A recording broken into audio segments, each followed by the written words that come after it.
Are we live? Is it Friday? Are the dogs barking? Are the cows coming home? Are you here? Are we 5 by 5? There are so many questions. Or are we 4 by 4? Which is equally good, I think. I want to take a quick moment to apologize for not being around last week. The ick got me and everything else. So I hope that you all had a wonderful last Friday. And let me just tell you, I missed you. I missed you. I did. All of you, I missed so much. And I know that y'all are missing other people too. So I thought we would get started right away with a Steinkern and cheers to everybody that we miss. Obviously, my mom was with me the last time that we all talked to you here on the Friday Night Live, and that's someone I miss. I know that you guys all have those people. Maybe if you put it in the chat, they'll see it if they watch the live stream if they're not here right now. And then also, there's if it's to the universe, that's good too. Let's do it. Let's do it. Since we've all got people that we miss. And so I see you out there and I miss you. Cheers to you. Steinkerns. All right. So appropriately, my mom did say hi first, I think, in the chat. And so, hi back, Mom. And I would also like to say hi to Prairie Girl Rocks for dropping in one of your handy dandy wrenches to serve all of your wrenching needs, moderated needs during the performance this evening. Sage Rat is here. Good to see you too. Papa's Gems as well as spot on the dot before the live started. Thank you so much for being here. And Eric the Cat came to chew bubble gum and smash the like, and I'm all out of gum. So hopefully you had a chance to smash that like. Anywho, Ma is here. Thank you so much, Ma. And she is also here to serve your moderational needs. And so, in fact, she'll serve your moderation needs to the extreme. Go ahead and parse that one. But seriously, if you've got some lives coming up this weekend, sales, anything like that, video drops, definitely hit up one of your moderators. If you can't link it yourself, we would all like to know what we're doing for the whole rest of the weekend since it's just the Friday Night Live. And we've got a kicker of one for you as well. It's going to be hot, hot, hot. We're going to talk torches. That's an unexpected thing. We're going to look at some sunstones, some more hotness. And I've got some other goodies that I'd love to cover in the case that we have any extra time. I'll try not to tangent. We've got Chris in the house. Good to see you. Thank you so much for dropping in. And Betty is here. Good to see you. And Patricia's Creations as well. Cheers. She's saying to everyone. And Ryan, you saw a little bit of his handy dandy work in the opening. We'll revisit that for sure. I did say hi to Papa's Gems, right? See, this is that time. Kirk is in the house, the Kirk the Hoyer. And here, let's bring this up one more time. We did right from the get-go, but everybody needs a little bit more tsunami. Tsunami mug. Cheers. That's the work of Kirk. Wonderful ceramicist. We got Brian is here. Salutations to you. Look, we've already done a bunch of Steinkirten. Better slow down or else this thing is going to be off to a slippery start. Blind Squirrel Rocks is here. Hey, everybody. I'll be in and out for a while monitoring tornadoes. What? Somebody's getting some twisty action up around Milwaukee and northern Illinois. Many friends in those areas. Everybody, stay safe in the wind, y'all. So thanks for the heads up on that, Blind Squirrel Rocks, and hopefully everybody is staying safe. Woohoo, a full year for the mule. The famous one. Thank you for being a member. You guys all know that I appreciate all of you for your memberships and all the things that you do for the channel to the bottom of my heart. I can't express the gratitude that I have for you seriously. I think about y'all all the time, especially when I have to miss you. Here we go. Here comes the bell.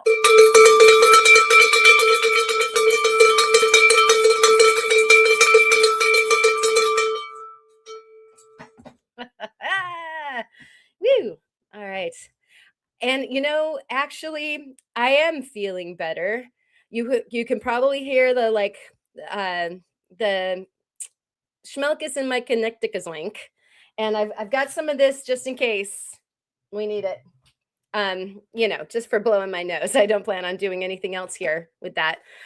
So, thank you, Eric. I am. Oh crap. Now I'm on the spot. I guess I should drive off my fingies. Oh, sorry.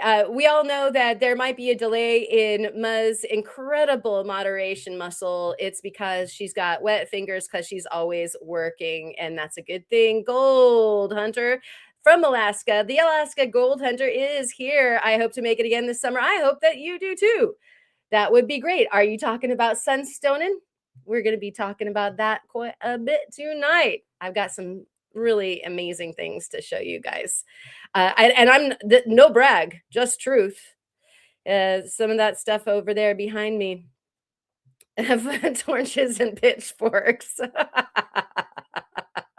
Yeah, what we got here, ladies and gentlemen, is some sort of a riot or a convoy or something. I don't know. Yeah, well, stay tuned. We're all going to see together. And yeah, Ma, don't make her go into her second string moderator. And I don't know what he's talking about. Like the top, the Tower of Pisa would be Ryan over here, also wielding a wrench and very quick with it, and the wit. Um, oh my gosh, what's this? A mug out of layered sunstones would be nice. Just the yellows. Oh, that is a good plan. I would like to see that if you do that. Or perhaps a lamp, a lantern of some kind. We got Brenda. Brenda's here joining us. Good to see you. Thank you for coming. Soul, I saw also. And if we've got time, I got this box from Soul with some gorgeous stones in it that I would love to show off as well. So we'll try to fit that in with all of the eye candy that you've got going on. And speaking of candy, we've got the candy cane content. Howdy to all. Good to see you guys. I love seeing what you guys are lobbing at each other in real time over there in the chat. Very nice. All right. And so, as I said before, we've got all sorts of fun in for you in the gem variety. I think that my chat might be a little weird this evening, and so bear with me if that is the case. We'll try to I'll try to keep it as current as my chat will allow, and we'll just see. We'll just see. Oh my gosh! And a tornado just touched down a mile away from Brenda. You and the rock stalker. You guys be careful. Did I say hi to No Jazz Jerry also? I don't know if I saw you in the chat, but hopefully you guys are taking care. And it looks like the Crackigator has also just dropped in. Good to see you guys. Yeah, everybody be so careful. My gosh. So with all that, all of that knowledge happening and dropping all at this time, we should probably get ourselves into the It's the ozone news.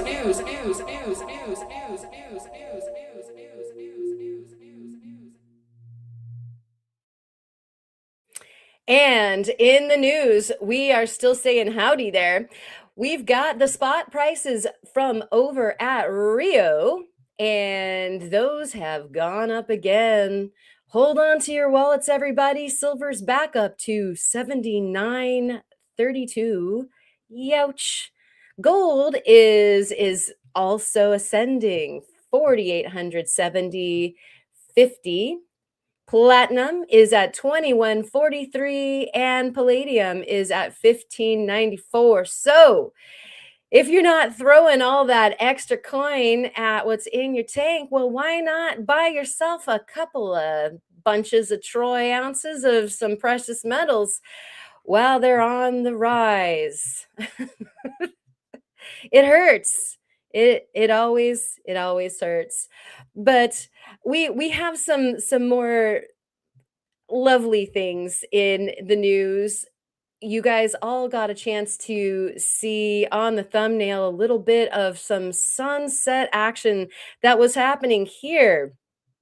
And we love to take ourselves out on the headland, and there was a rainbow on one side, and we were enjoying a nice little hike out while the sky decided to put on quite the show.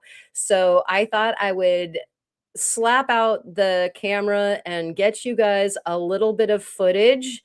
It's not all this first person-y, but I'll probably be dedicating our next set of credits to some of this action that happened just about a week ago, I would guess, on the headland with our beautiful lighthouse there, who was also playing star in our thumbnail. Camera guy, get a hold of yourself, straighten out, so that you just can't beat that with a stick. And it just kept on getting deeper and deeper and deeper. Whoop, there we go. And so you can see here, we're waiting for the light to go on, and bam, there goes the light in the lighthouse. Love, pure love, taking you guys on little trips. So I plan on knitting together some of the footage from that little outing, and we'll get a new credit sequence going for that. Although we'll have a look at Steve winging the beach one more time this evening. Right? Opal guy, extra coin, great joke. Yeah, we've all got a bunch of that stuff hanging around. Mm-hmm. And Mr. Chubby Hubby is here. Hey there. We all hope that this Friday and this whole weekend is a great one. And I can't think of one better way to start it all off than hanging out with you guys here on the live stream. So everybody's saying their warm hellos all around. And so let's see.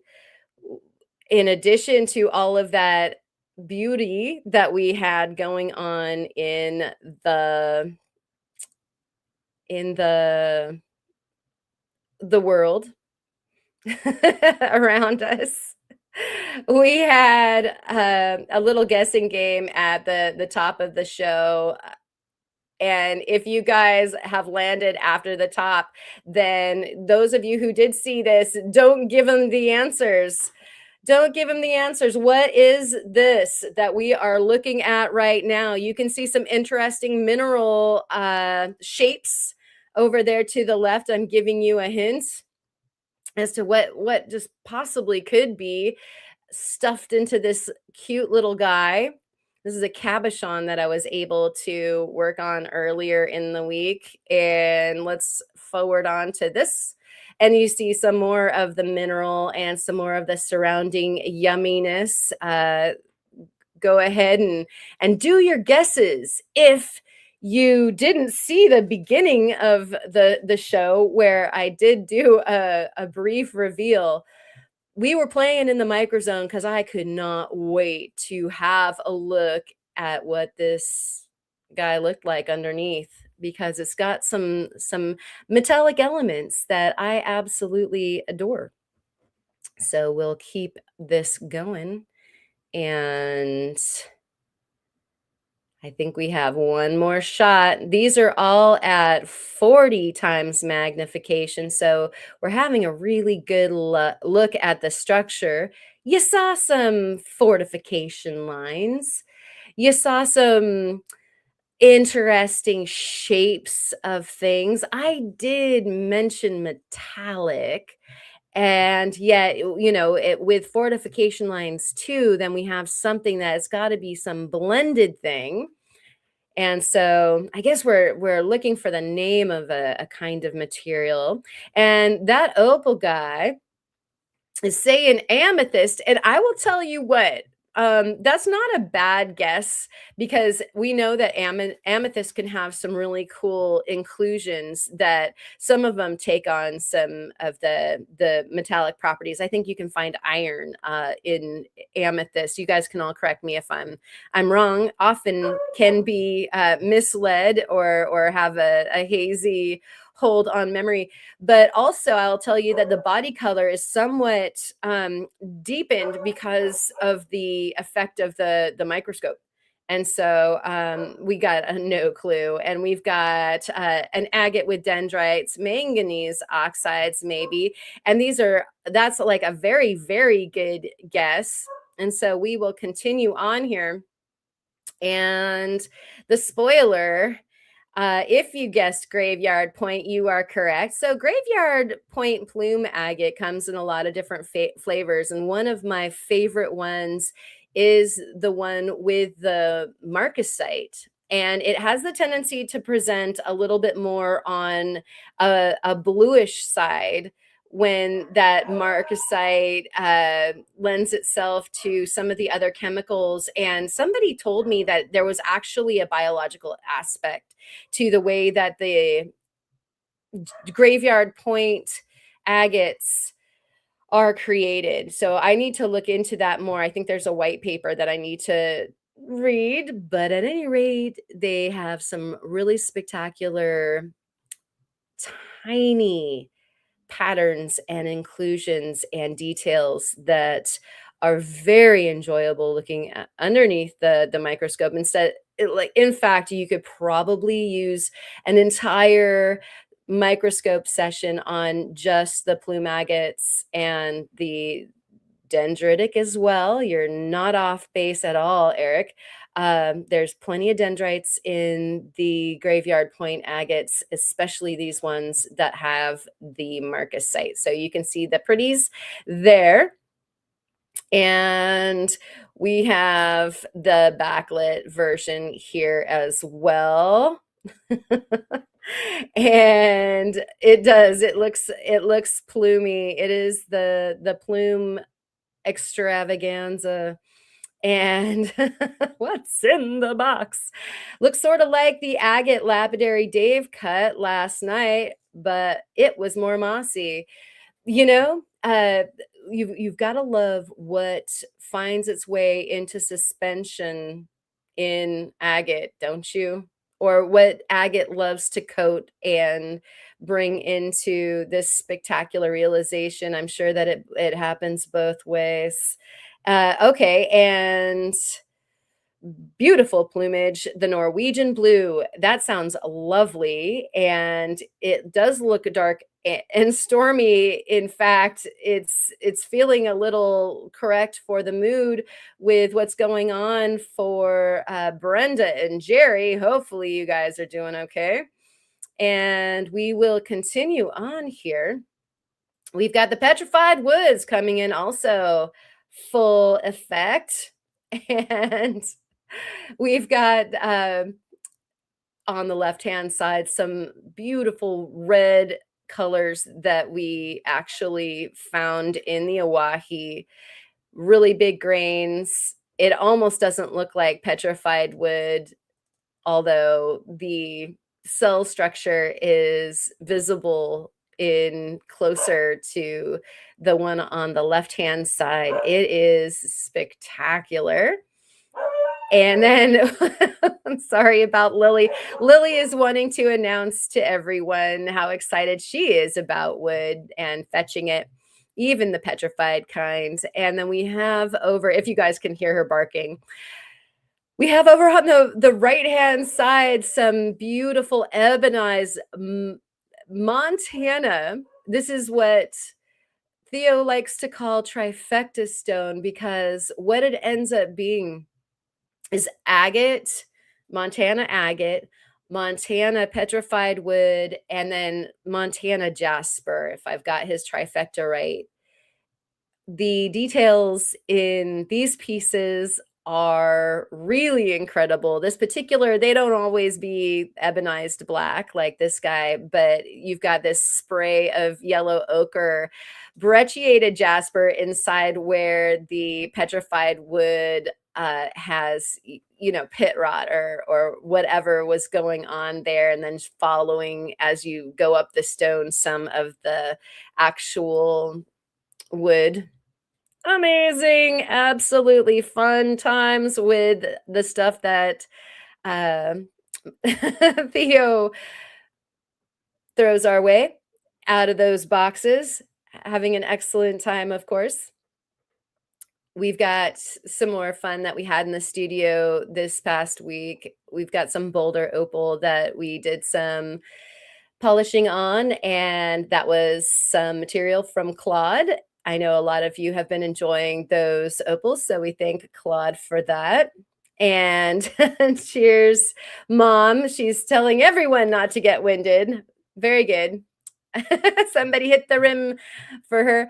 And then we've got some mariposite in the center. We're getting these cabs ready, some of these cabs anyway, ready for an upcoming live sale. We've got the Haunted Ridge agate over to the right, and that was one that I had purchased actually from Cheryl. So Cheryl coming through with some really, really great material. And I should probably be trying to catch up with you guys. We've got the build that we were all talking about a couple of weeks ago with the fun that Mom and I were having with the enamels, and I tried a cloisonne cabochon. You see it there. It's got fine silver for the dams, and it's actually got 24 karat gold in there as well down towards the bottom and to the right hand side. That's some lovely gold addition.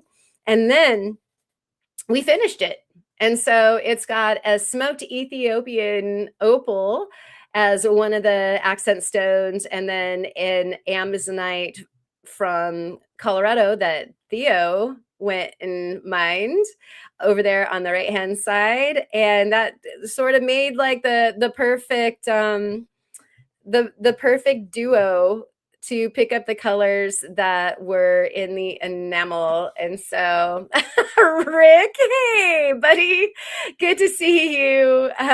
Thanks for coming, and thank you guys for the positive feedback on that their fun project.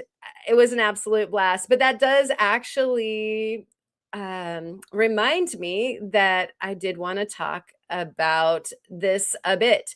So we've got fire. Fire. I love it. I do love my fire. And for the jewelry making and for our work in enamels, and if you are there's a lot of reasons why you might have a torch in your studio. So I actually, I'm going to go ahead and pull this up. Actually, opal guy, I'm trying to read with one eye and do the presentation here on torches on the other eye. But I did see this. That top has an Egyptian motif to my eye, and what I could not get away from. And it came through on the piece completely unintentionally. But let me just say that I was quite the Egypt enthusiast when I was growing up. I really thought I was going to be an Egyptologist. I even went to school to learn the hieroglyphics, could write the hieroglyphics for a while or read them off of, like, say, a stela or a tomb or something like that. And so I loves me some of that. Well, those of you who are familiar with some of the jewelry making techniques that the Egyptians used, the glassworks, the enameling, faience, that sort of thing, that was their deal. And so they were part of the inception of what this very piece was about. And yet it wasn't overt in my mind to stylize the piece. And yet, by the end, I would say that it did smack of Egyptian flavor as well. And so I appreciate you seeing that, actually, that opal guy. That's pretty rad. All right.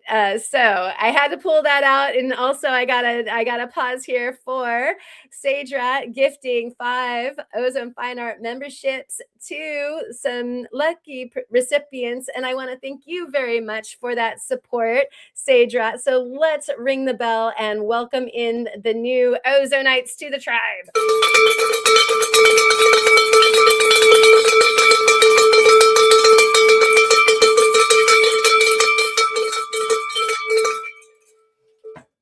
Cheers to you. And I appreciate your support, as I said. All right. And I haven't decided yet if that piece will be for sale. If so, it would probably be going up on the um, on the live sale that we'll be having. I believe it will be May Day. So May 1st, I believe is that Friday, and we'll be doing the live sale to get you guys what you need for your Mother's Day. Although I have some things for the Mother's Day that I popped up, but we'll do our torch talk first, and then we'll get into that. So first of all, we need torches for things, and I noticed that I was like getting quite the little pile of torches, and yet at the same time I'm being told by some of y'all that you're just getting into some of this stuff. And what do I use? I don't use anything fancy. Right now, I don't have a proper like Smith torch or jeweler's torch. I use an amalgam of some more common objects that you can either order online or that you can, tootle on down to your hardware store and get, which makes everything a little easier for you to go and get supplies for your torch or a new torch if something goes wrong. I love the little minis. The minis are a great low temperature torch with a fine tip. So if you're doing soldering or some fine work, like just getting something like some bezel wire annealed or something where you don't want to burn down your project, then a lot of times the little mini torches are a really good tool. You'll notice that I believe Theo uses 2 of them at the same time in some of his projects that you could see on a video. And that would increase your your heat if you want to try double fisting it. That's usually not my bag. And so anyways, a mini torch is a nice thing to have around. A lot of times people will, you'll get your propane. I'm not sponsored, and I'm not advocating using any of this stuff if you don't know how. Safety, all that good stuff, right? At any rate, a lot of people will use their torch like that looks like this, but with a regular tip that just comes out, that affixes to the torch. You can do that, but then you're holding this entire bottle while you're trying to be controlled in a situation. So my favorite thing is to drop on a proper hose and tip, because then you have more control and you don't lose the balance of your hand when you're trying to, say, go upside down.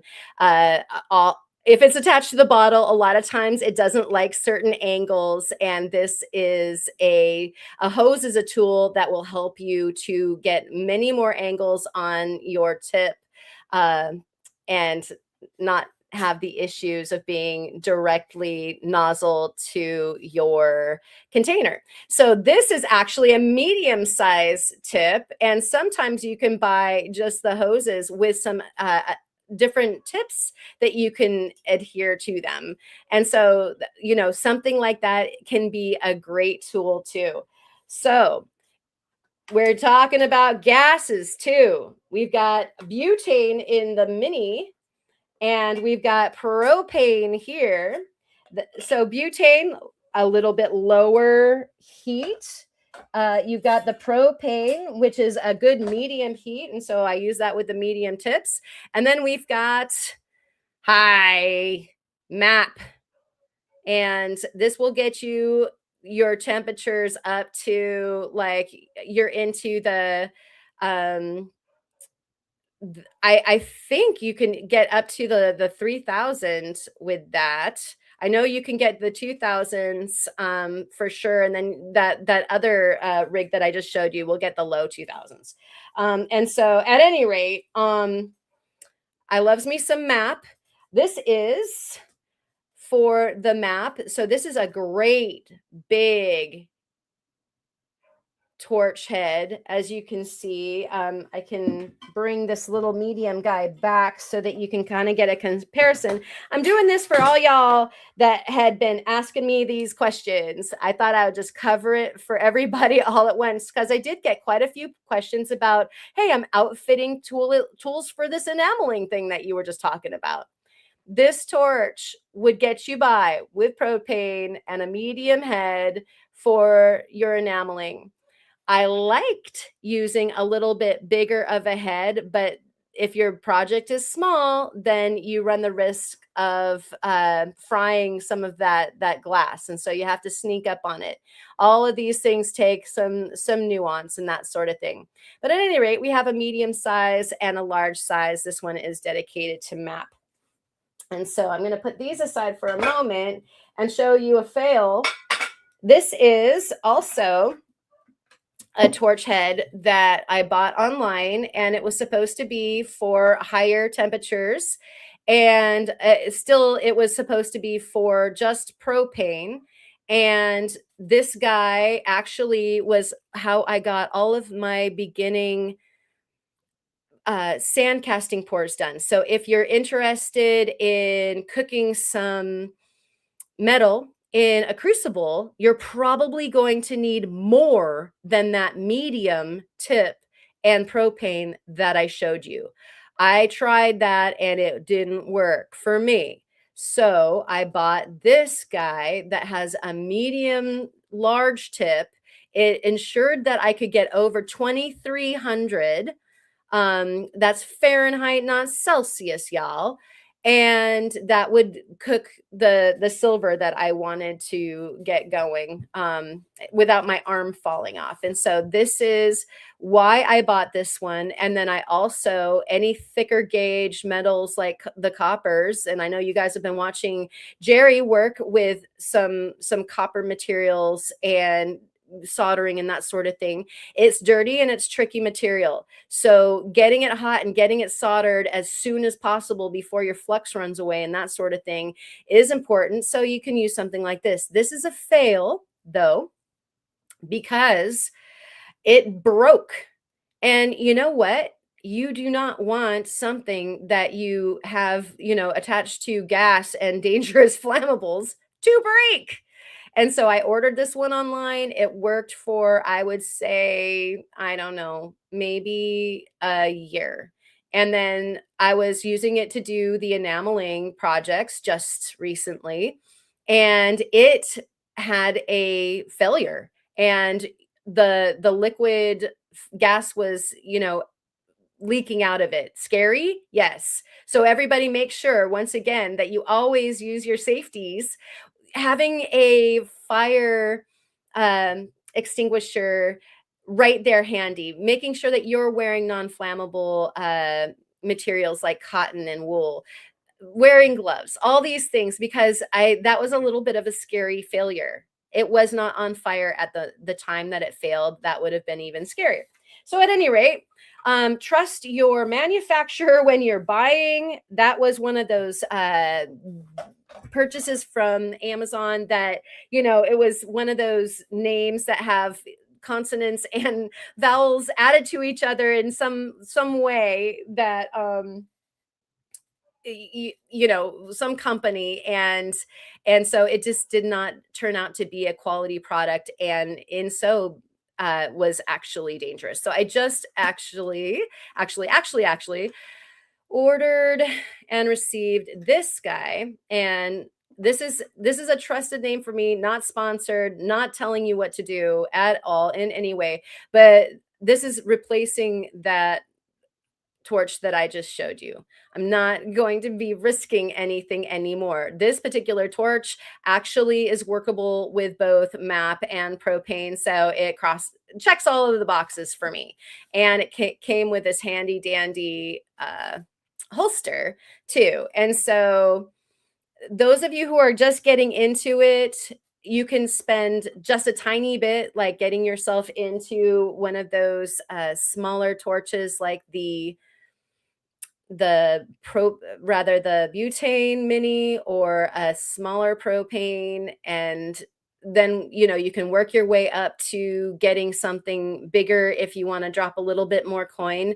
But I believe now that you get what you pay for, and it's definitely worth your safety. So I did want to do that little bit of a a little bit of a public service announcement about torches. I'm surrounded by gas and torches, but yeah, well worth it to be careful with anything that you set on fire. And then of course the area that you have set up around also needs to be safe, and I plan on doing a PSA about that soon too, just so that we don't burn stuff that we don't want to burn. And looks like everybody's doing well. Dad's Rocks, good to see you. Thanks for coming. And all right, cool. We're caught up. And so what we have also on deck, in addition to all of this fun stuff, we have the rest of the news is what we have on deck. I wanted to show you really quick. Here's this. I'm so ahead of myself. I just want to hurry up and get to the Sunstones. Over on the website, I added 4 pairs of the enamel earrings that I finished. You guys had a chance to see them on a live stream the week before last, and 2 of them are already gone. Others were asking me about, are you going to put them on the website, or when do we get a chance at them? So after the 2 which are the purple ones are gone, and the ones that are in the middle top, the pearls with the 24 karat gold, those guys split. They're spoken for, but the other 4 are available over on the website for actually a sale price that will carry through to when we sell them over on the live stream sale, which is on May 1st, if they last that long. Plus I'll be adding more to that because I've got more working, and they're fully set up, and so you can read what they have on them, like the those cool ones with the red and ochre mookaite to all the way to the right on the top have 24 karat gold too, and some cool things like the turquoise and whatnot. Okay, so I wanted to mention that because you guys had asked about the stuff from the enameling project, and you saw I showed that picture, and y'all were already speaking for them. So I was like, all right, I might as well put those up so that you can get those Mother's Day presents taken care of already. And like I said, there's like an introductory sale price, since probably you guys and maybe some other people that hunt my website will be the only ones that know that they're there. So they're just hanging out because that was a request. So also, in addition to that, as I was saying before, we had the Sunstone thing going on. And we had them tumbling all the way through to not only an aluminum stage polish, but also I tried cerium oxide. And so I would love to hear from everybody in the chat. How many of you guys finish with the aluminum? How many of you guys finish your tumbles with cerium oxide? And have you noticed a difference? And have you tried both of them with the same batch? Because what I ended up doing was I used the aluminum oxide finish that came with the whole stage factor of that tumbling media from start to finish, all the aluminums.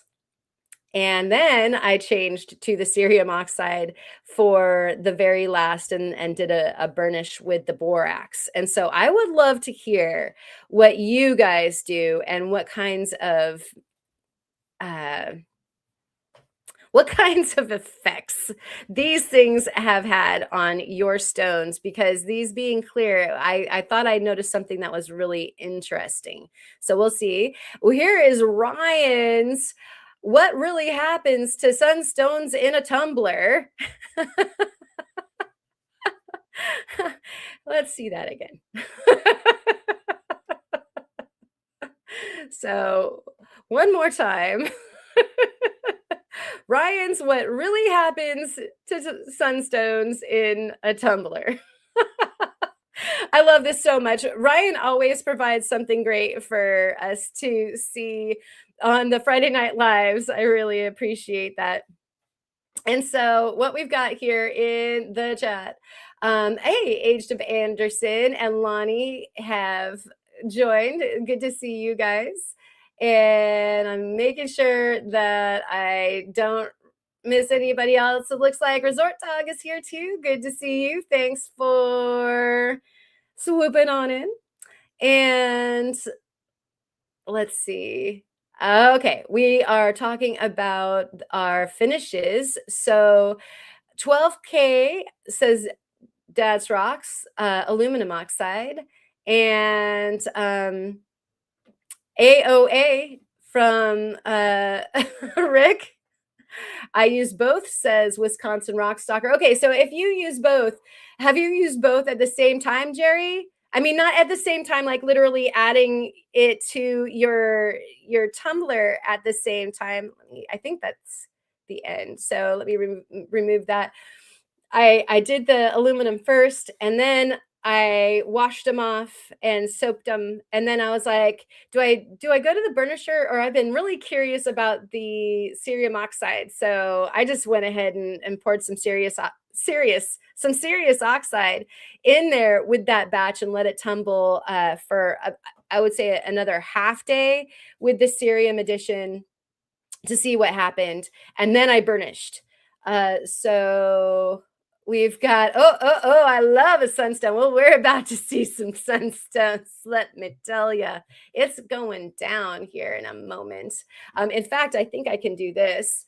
Let's see, make sure that I hit everything that was supposed to be hit on the news.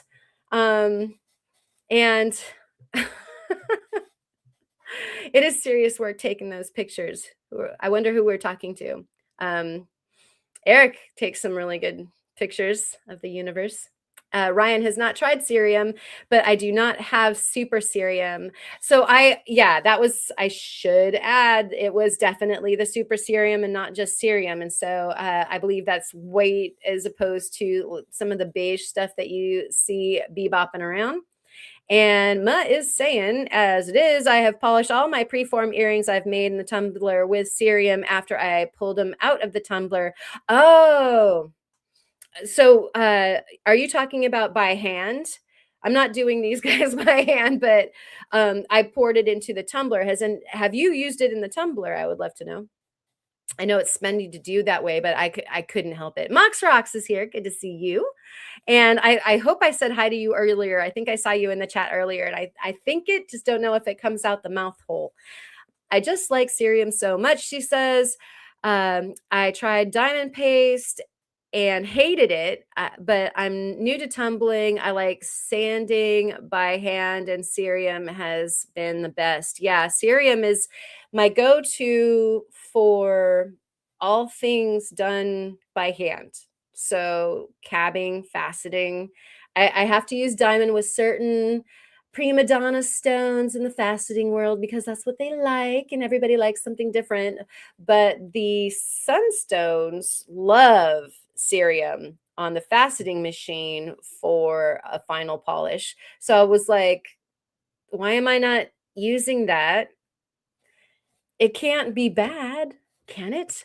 Well, we're about to look at my batch and see what it did. So let's see. Right. Super cerium sounds like a character out of Dragon Ball Z. It totally does. Super cerium. We have the lightning round questions, right? That would be a really good answer for a superhero, huh? Maybe I'm super cerium, but it's already been chosen. I think I'm super K. Um, and so keep on going. Um, Carrot, I think that was supposed to be the K. Cereal oxide. Yeah.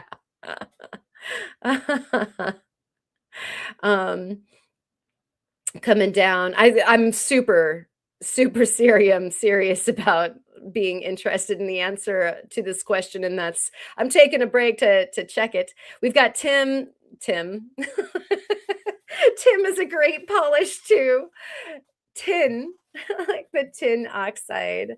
And then aluminum and cerium. Yeah, those are the trifecta, the big three for being a good polish. And right, Mutt is saying did them by hand after the aluminum oxide. Wasn't happy with that final finish. Mm-hmm. Mm-hmm.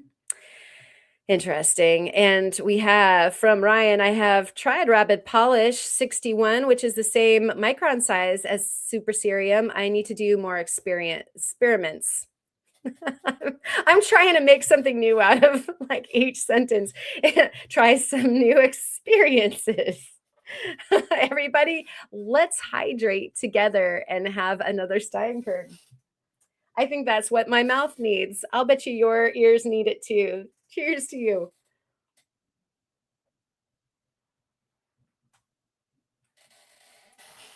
Oh my gosh, you guys are totally cracking me up. Why so cerium? Uh-huh. Right. Why isn't it showing it? Show it. There we go. Oh, it was frozen. Weird things are happening this evening. If you can see your face in it, it's never bad. I would agree with that. And Eric the cat has had good results using cerium oxide for agates. Yep. And Ma is saying the only reason I haven't done it in the tumbler is cost. Yes, it is a spendy ordeal. But curiosity had the cat, and so I did it. So let's bring these over into view, and I'm gonna try not to dump the brand new torch off of the table there. I need to break it in first before it gets broken. And so let's add these guys to the stage. Here is our red colander that actually our friend Kyle hooked us up with. With a tumbler. So that tumbler is not in use at the moment, although it's running and ready. I just haven't had the time. I've been kind of enthralled with this vibratory tumbler project so far. And so as promised, though, you guys get to see that we've got quite a bit of color in there. So we'll be going through that. But I would say that the sheen isn't as glossy as I would have desired. And so these are still drying off. The ones on top are dry-ish.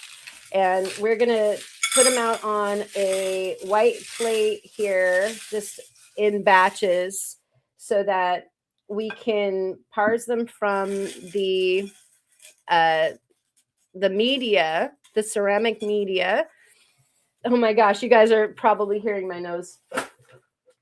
Oh, okay. It's like a stuffed mess. I'm a hot mess, you guys.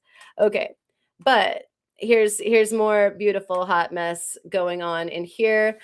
Some of these are wet, so they're showing up glossy, but I actually got a not all the way to my expectation polish from the both the amalgam of the aluminum and the cerium. In fact, I think they might have been better had I just left them with the aluminum, which would mean I just need to go back a step and aluminize them again and then just do a burnishing, because I think that I was happy the last time we were all together with the tumbles that I got that were just burnished with an aluminum polish. The other thing to try would be cerium, but for longer, because I did not give them very long. It was an afterthought. And so Harold is yelling, "Hi, Karen. Hi, everyone. A little late." That caught my eye, though. Oh, and Scott's here. Good to see you. It was nice running into you also. And Mutt is saying, I used diamond paste exclusively until I tried cerium. It was good, but cerium is just next level shiny, which is so true. I won't touch oiled opal. Yeah. Definitely don't want to do something crazy weird like that. So I'm going to isolate one. I thought I was a little bit better prepared here. Thought I had blank paper. There we go. So we don't have anything below that we're looking at. And, actually underneath the camera and with the circle light, it's not looking so bad. This is a very Schillery piece. You can see the peach. There's a little roughness there. I don't know why. It's really interesting because to the eye, they were quite polished. And then I'm noticing some little like weird areas on a few of them. Something to know about with the feldspars is that there are certain angles that are very difficult to polish. And so maybe in a tumbler, that side decided that it needed to die. So what we're seeing right now is the way, I think that the way that this Schiller wants to present. And a lot of times when you have a Schiller stone, you also have a green halo. And you're seeing right now, that's not a trompe l'oeil. That's not a trick of the eye. That green halo that you're seeing at the top of the stone is not reflected. That's actually there. And so some of the stuff that we see tonight is going to be interesting to parse from, like, is it an illusion or is it real?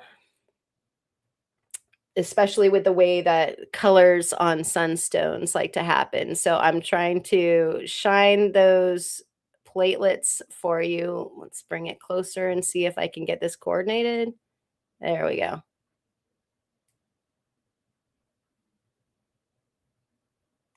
And so, yeah, that is a rough cut in that little area that bumps me out. But there's your Schiller platelets.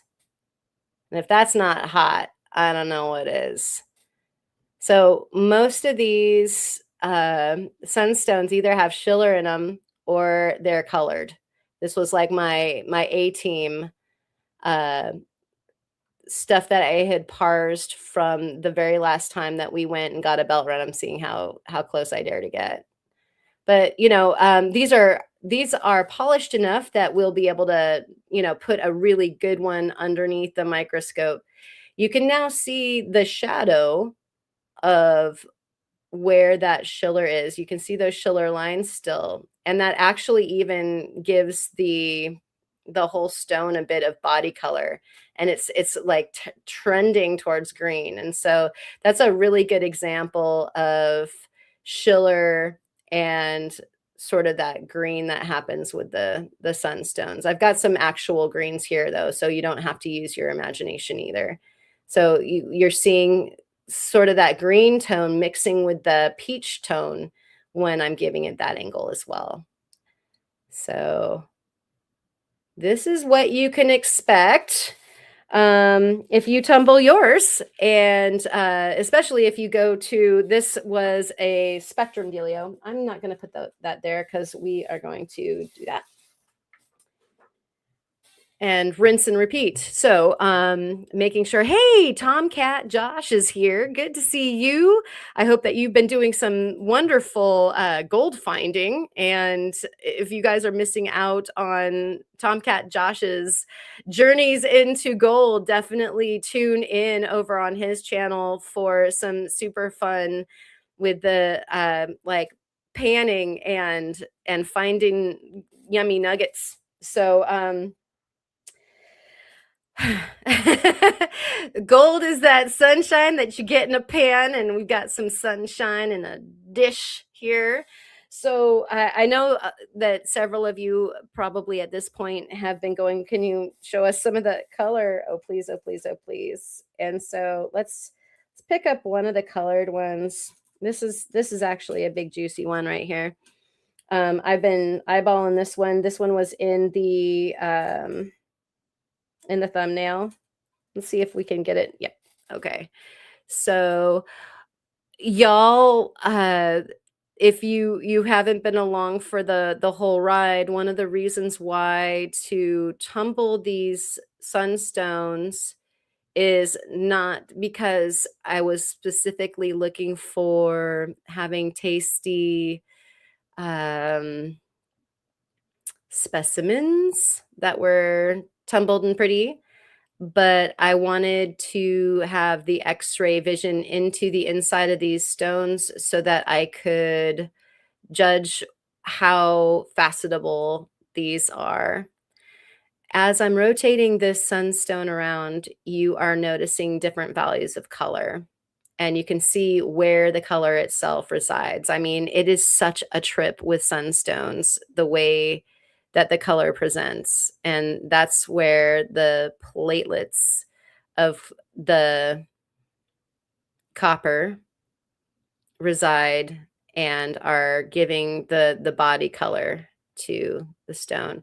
And I'm thinking that some of what we're seeing here as far as cloudiness like that right there is probably because I need to wipe these off, because there might be like a little shadow of borax and soap still on these, because I'm seeing like where where this tool has touched it is a little bit more shiny, as you can see right there. So at any rate, maybe I'm not as disappointed as I thought.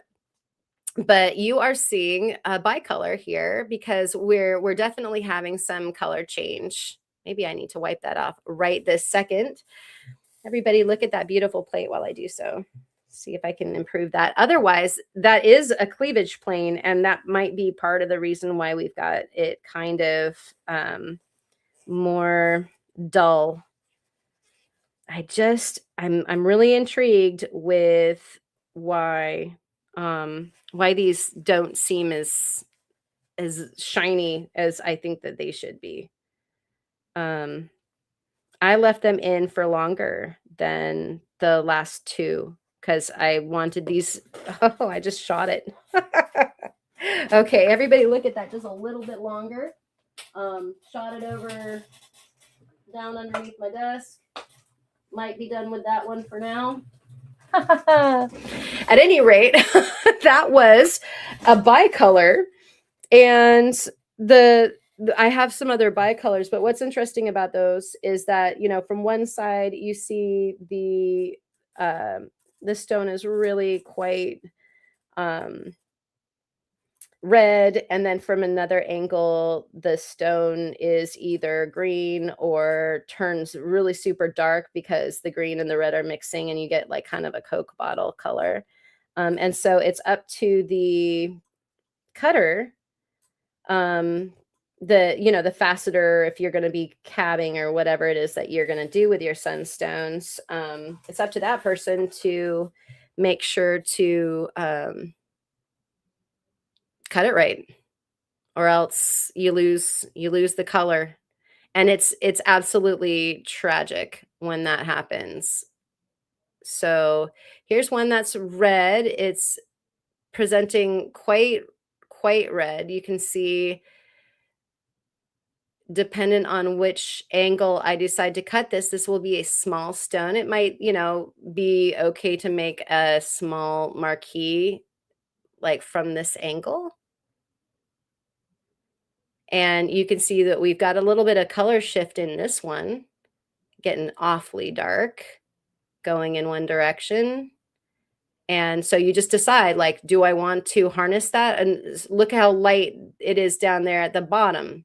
And that's actually some of the Schiller. And then you can see a green tint at the very top of it.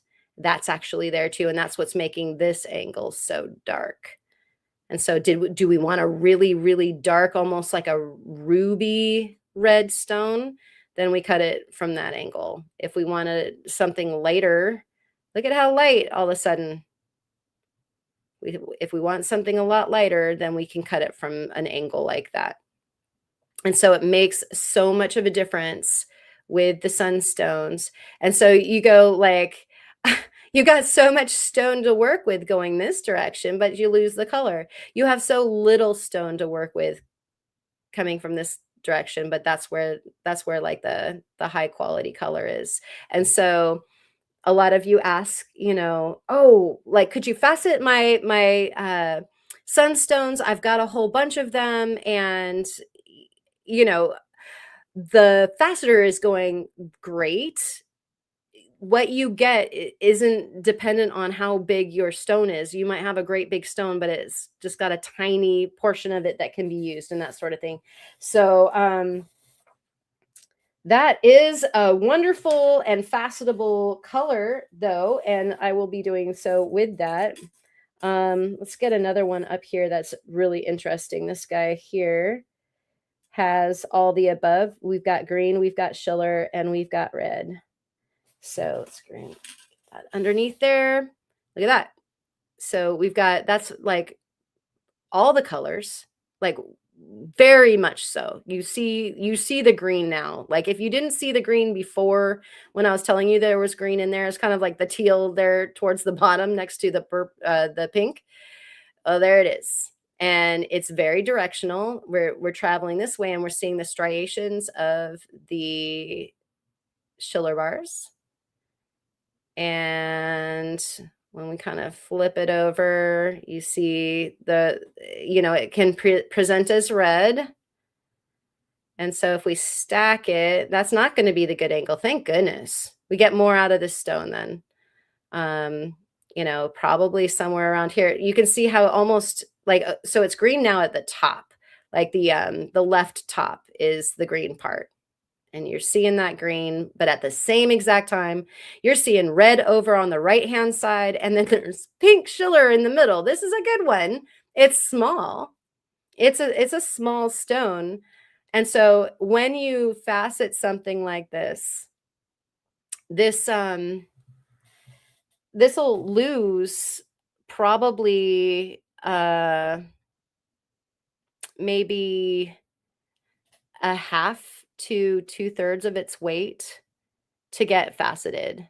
And so it's already small.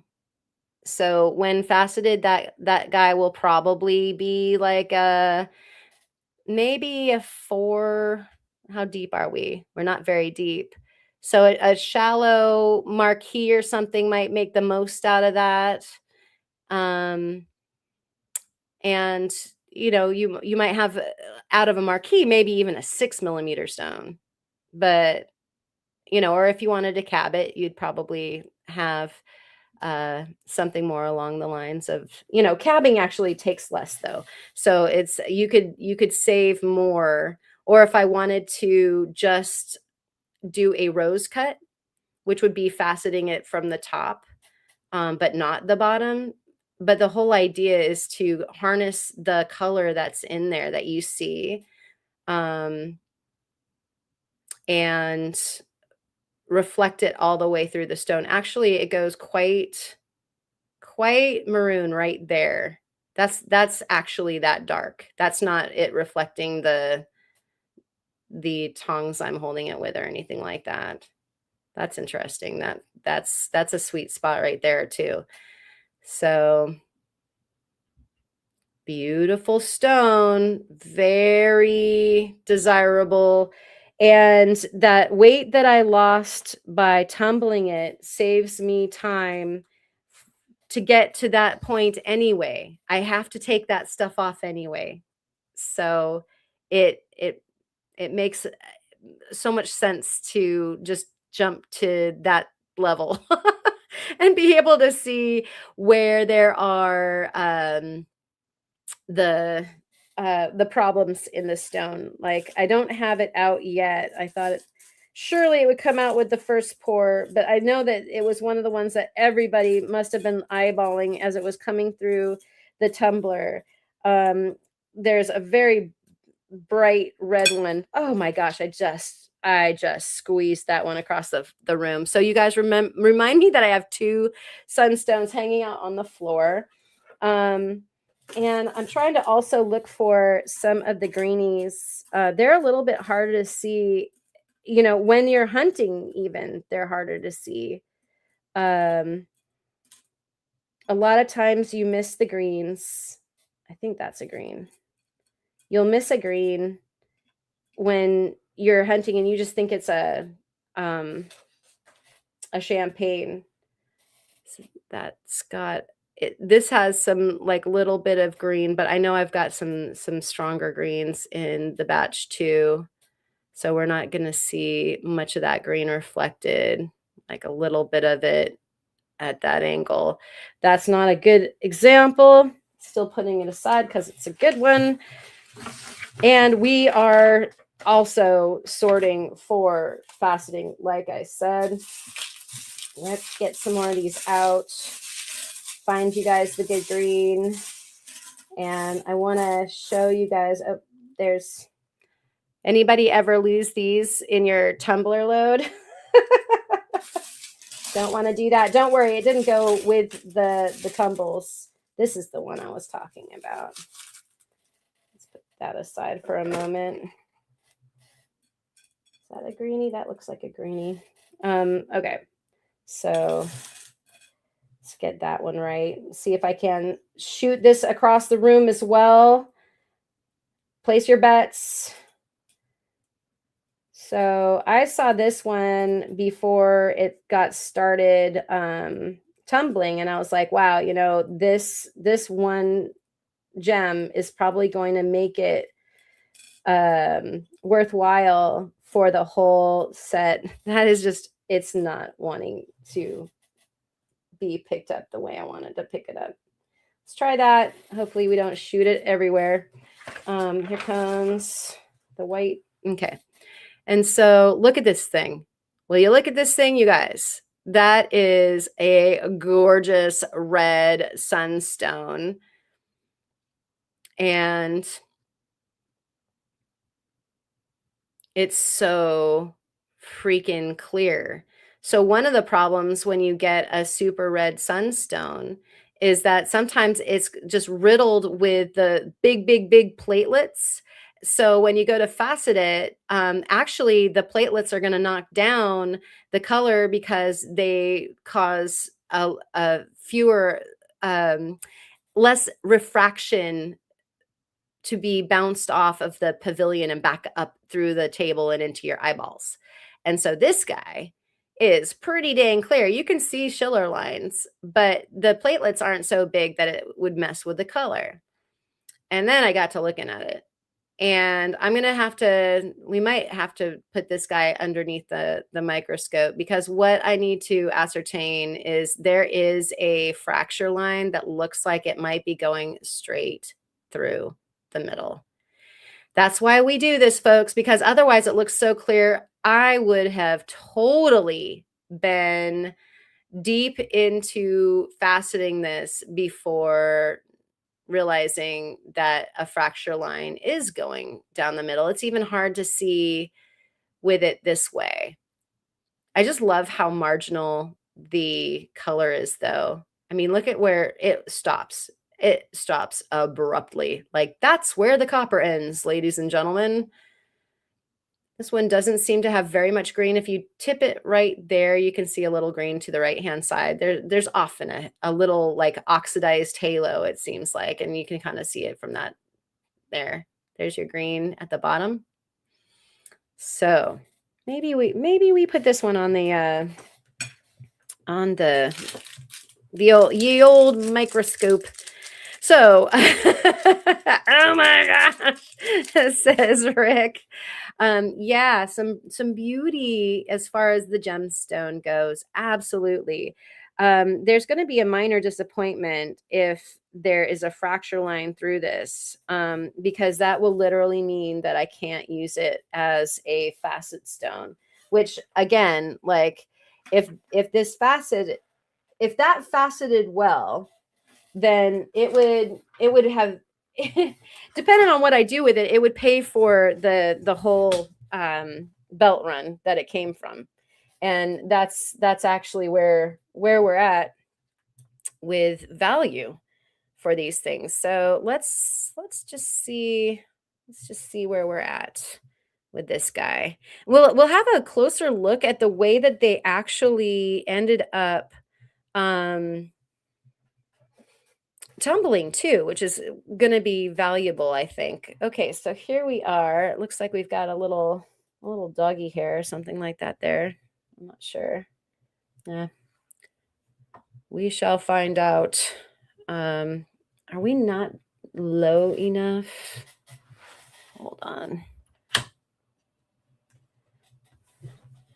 Technical adjustments. Please stand by. There we go. Okay, so here is our sunstone. Let me get in here and see if I can't. Is that a hair? Yes. Just a little bit of a hair there. And we got a little bit of glare here. See if we can't get close. And so, it's polished, but you can see like a little bit of pocking there. Not super happy with that. Not sure where that's from. I might have needed to either leave it in the borax longer, or leave it in the cerium longer. Just gonna have to figure that out. Meanwhile, we're seeing past the glare and into our color dots. And so let's see if we can maybe move this about a little bit. We're going to try to get past the glare and into the platelets. And we also can try the other side. That's kind of giving us a show right there. So there, we're inside. We're at 40 times magnification. That's the pitting on the top, and then getting past it, we can see our little platelets. Let's see about going to the other side.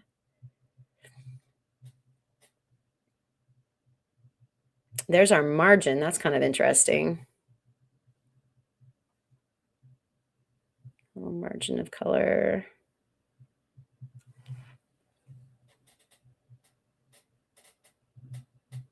It's so full of the, okay, there's our top.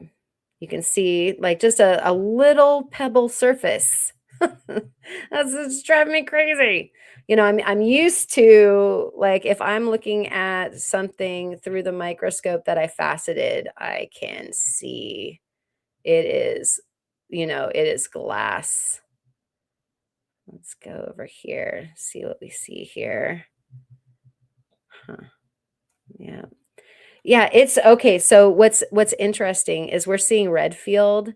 I'm trying to get inside, I'm past the surface right now. We're looking in the microscope and I'm just panning ever so slowly. But guess what? There's nothing but red to see. There's literally that's what it is. We get some we're going past the glare now and you can see, some of the Schiller bits towards the back there in striations. And so I'll stop, over towards the right hand side. They're deep in there and we're having a look at them, but mostly it's body color. Like it's just red, gooey candy body color. Um, so sorry about the glaring lights. Let's turn this over, see about seeing it from this side. Adjusting. So it's gonna take a moment to adjust. Uh, the color change is real. So what's going on there is, as we saw before, this one has a little bit of like kind of a maroon tint to it at certain angles. And so it darkened. That's the surface. See, and we're not like if there's that much surface texture, we're not getting past it. That's a huge bummer. It's a deep color. That's nice. But yeah. Anyways, interesting. It's mostly showing us the glare. So, this is a beautiful and glossy looking stone, and yet it's I can feel texture. I'm just wondering what happened with that batch. That's like a lot of texture, honestly. That's more than I saw before. What happened? And it looks like we've got Les coming in. And I would love to know. I saw something about like a canceled sale. And so hopefully you got a chance to get a redo on that. So you probably are eyeballing some of we've got some bigger ones in here that are pretty cool. I think I had half of a thought there. I'm probably going to put these back in and give them another shot because I can definitely facet from here. But if I have some that are unfacetable, I would rather take them to a little bit higher quality of a shine if they're going to just go on to being a specimen for somebody. We want them perfect. We will see if we can get them perfect. Here's another nice colored one where you get an idea of the color kind of dispensation. So seeing it from the side, we see it's like a watercolor. It's, a watercolor painted through a very kind of light pink at the top, and it gains a little bit of saturation towards the right corner. And so again, as a gem maker, I would want to choose an angle more like this.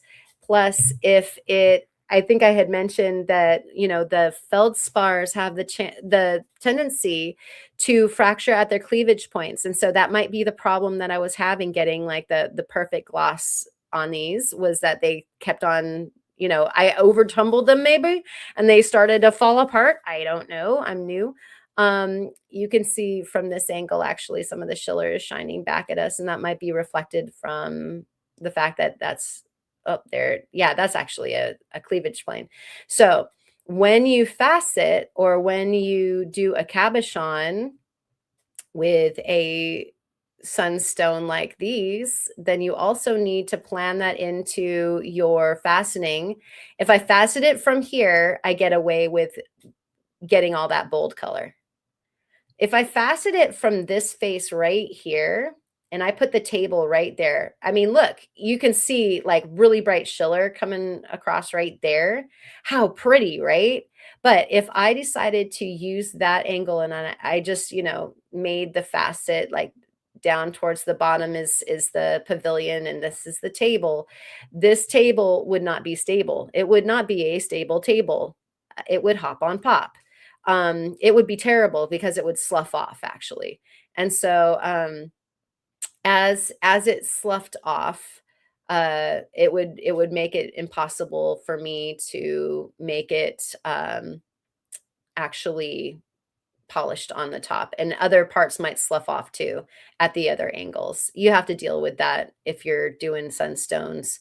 Any way you slice it, that's actually really pretty too.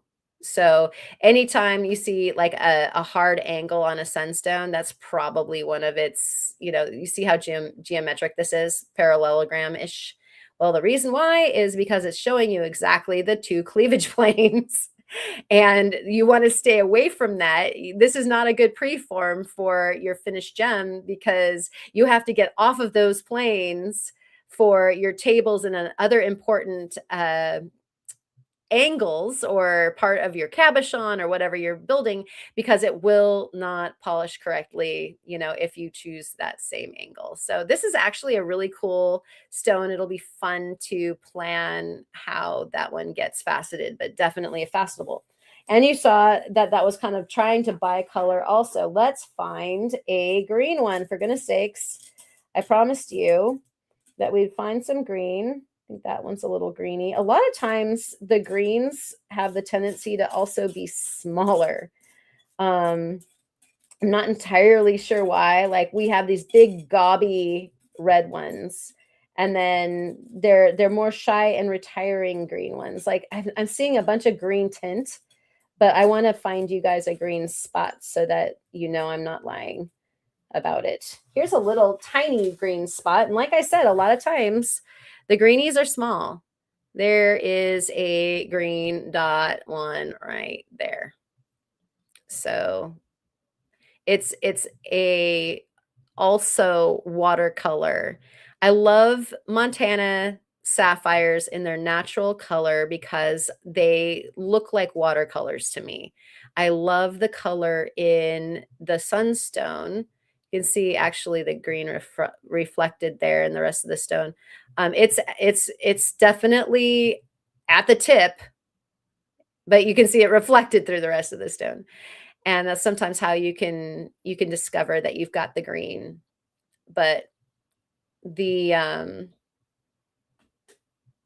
these ones are a bit more rare. They sometimes are kind of this, I would say it's almost like a turquoise green.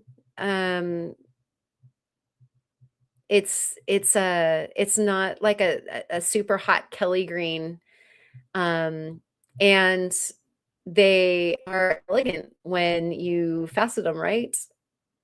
And they're somewhat rare. They can go all the way to like, of course, teal, and then like a light, kind of almost blue, much more rare. And people, I guess, have found even purple, but I haven't seen that. I haven't seen an actual purple one. Let me try not to drift too far away. I'm looking at these like for the first time, the same as you guys. We're getting a little bit of pink from the other Schiller up farther in the stone. But yeah, that's the way to nail that green for a stone, which this is probably how I would try to get to it. You see how much stone there is there. It's bigger than that little dot right there. And so what I want to do is I want to cut down to where the green dot there is going to be at the tip of my pavilion, and coming up from the tip. Like, so the lowest part of the green, I would stab the very end of the pavilion to be, and then like an ice cream cone containing it. The green will be sitting in the cone of the pavilion, smiling up at the table. And so that would be my angle. And that's probably how I'd get the biggest stone out of it too. The color spot doesn't have to be that big to color an entire stone. You just have to put it in the right place. And so I would have to cut down to probably about where my holders are holding it, to maybe even lower to get that pavilion cone to just cradle that color right there. But that's the objective. This way, if I tried to do it from say this being the top, I would only have is so much more shallow going that direction that I would have a very small stone. And so that's why to do it this other way. And we will see. We will see what happens. See Spot, run to safety, praying for you, Spot. Oh dear, is somebody else in the way of some tornado action? I hope everybody's okay. Let's see. Greens are halos, so no red center leaves you a green. Right. And yet you got the greens that are by themselves, and so you can have green on a red, but if you're looking for a greenie, then yeah, you won't have it the other way around. Oh, here's another one doing the same exact thing, and this is by far and away what I see way more often than any other way of greens presenting. I have a unique green that I should tumble, but here's another one. There is the color of the green. It's a beautiful watercolor teal again. And this sunstone, though, is quite fractured, the whole rest of the sunstone. So just getting that little bit of green for the one to, how to make a gem out of it is going to be a little trickier. This actually might be a color change. Look at that. I think it is a color change. I think we're red on the top and green from the side. So that's fun. And that's where me and Resort Dog get to be wrong together at the same time, is that you can have green that turns to red. Green, red. That's not just the color of my hand being reflected back up there. So we're getting it going this way too. Although that's the long shot to try to see it. But yeah, it is so cool. I love the ones that do a color change. It's a bummer that this is going to have to be a pretty small stone because I have to work around that great big fracture that's right there if I decide to extract that color. And it looks like there's color in the other half. So there's a great big fracture going right up the middle, of it that I'm showing you right now, like a taller section with the green on the right-hand side. It looks like a shorter section that has Schiller on the left-hand side and maybe some red. When I turn it that way, see how there seems to be a little color there at the top. And so, goodness gracious, we've got 2-in-1, but that might actually also be a bicolor. Interesting. That one's going to be a push-up, but it's beautiful. Hey, Lisa's here. Lisa's one of the people I always miss when she can't be here. Yay! Good to see you. And let me uncover this so that you guys can gem gaze while I'm gawking at the comments. And the axis. Yes, Resort Dog. You have words. You have knowledgeable words. Thank you. And Brenda is sharing rain for anyone that needs it. Yeah, we're finally a little drier right now. And I would have been happy to share a bunch of our rain too. Gosh, it seems everlasting, but we are getting a break. And I keep on eyeballing my garden like everybody else has gotten to start theirs, and I'm woefully behind. But I think that we're supposed to get some like winter weather. I think there's like a winter storm watch in the mountains, and so maybe it was good that I didn't get stuff planted that I wanted to, since we might have one good storm left. It always seems like that's the case. Oh, this one's a neat one. This one's a cool one. I mean, they're all cool, you guys, but like against the paper, you can see that this one's quite green, and it's transparent, but there's a lot more green in this one. This like that entire thing is green. And the tonality of, like, you know, the coloring of our lighting isn't helping, but that actually helps. You know, if I stack it on its side, unfortunately, like I said, the directional nature of the sunstone does not always pick where you're going to get the most stone out of the trouble that you put into it. So this turns out to be a dark teal if we stack it here, which is nice. I like that. Very pretty dark teal, almost like into a blue, you know, kind of like a smoky. I think it's trying to color change, and maybe that's why on the end there, it's like that inkiness is there, kind of like a reddy, you know, red versus turquoise color in there, or rather teal. At any rate, if I choose this, you know, based on the size of the tongs that I'm using, you can see that would probably only be maybe a rectangle cut, like that you would use for a tourmaline, and I might get away with it being 3 or 4 millimeters. Maybe that's like, look at all that stone. But yeah, all the color is, you know, I need to stack those platelets instead of them being, you know, it's awfully thin to try to, you know, do anything but a cab going the other way, or maybe a carving. But the color is awesome. That's a super duper color. And so that'll be fun. And when I get it away from that yellow, it'll be a little bit more of like a blue green, which is going to be just amazing. Looks like Nomad Wishing Stone is here. Good to see you. And Rocky Mountain Bear is also here, saying, trade you some snow. And I'll even throw in a chunky acorn thieving squirrel. Oh dear. Yeah, it is the turn of seasons, and I think a lot of us were ready to just charge straight into spring. I don't think it's ready yet. I don't think spring has quite sprung for us, and hopefully those of you that have some storms that you're having to deal with, that they're not too bad.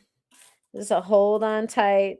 So as I'm kind of sorting through here, I'm seeing stacks of uh, shine. That's actually a greenie and a multicolor just sitting right next to each other right there. Let me get that guy out of the way. But yeah, that has some nice color on it right there, the green, and then this is a multicolor. So I'm going to look at this guy first with us. Maybe we could toss that underneath the microscope and see what the multicolor thing is doing. Really wanted to do that with that big fat one that we had out before, but I shot it somewhere underneath my desk. And I do need to remember that I have that and another one. There we go. And I'm trying not to shoot more across the room. So here we have this guy, and we're clearly seeing the different colors. So definitely green, and definitely the peach of the Schiller, and some Schiller flash there. Coming around the corner, we've got like super deep red and making it around the bend some more, and seriously not having that color be reflected by the tongs that is just that deep in there. And I think it's also handling a fracture, and I think that's why we're getting that strangely deep color. Yeah, and if I rotate it the other way, we get the deep color again. There's the red again. There's that deep color. So rotating the sunstone and seeing what it wants to present. Sorry guys, little hand drift. At different angles is so important. Which angle would you choose? So you've got the angles that it shows best color on. Gee, that's blurry. Come on, Karen. Now I'm just looking at the halo around. Like, this is a really good example of what Resort Dog was talking about, where you've got the red with the green halo. I mean, that is like uber watermelony. So we're watching out for where the cleavage lines are, but then also wondering where the color is hanging out so that we choose the best direction. And if it's a bicolor stone, then can you choose a direction where if you just move the stone itself, in its setting, I think we're seeing a little rainbow soap halo. Might need to rinse these out more. So yeah, as I'm moving it through that, we're seeing it go from like, red on this side, goes through the dark cola color and green on this side. So how kind of a greeny mauve actually, because that red never really disappears. If that was clear and didn't have that fracture right there, how could I harness that so that the gem would actually change color just depending on what angle you were to it, and then also where the light source is and what that's doing. And so let's see. Wisconsin Rockstalker is tired of fighting Mother Nature. I'm catching up really quick, guys. Oh my goodness. High 76 today, low 25. That is nuts. Let us all Steinkern while we're going through these beautiful sunstones.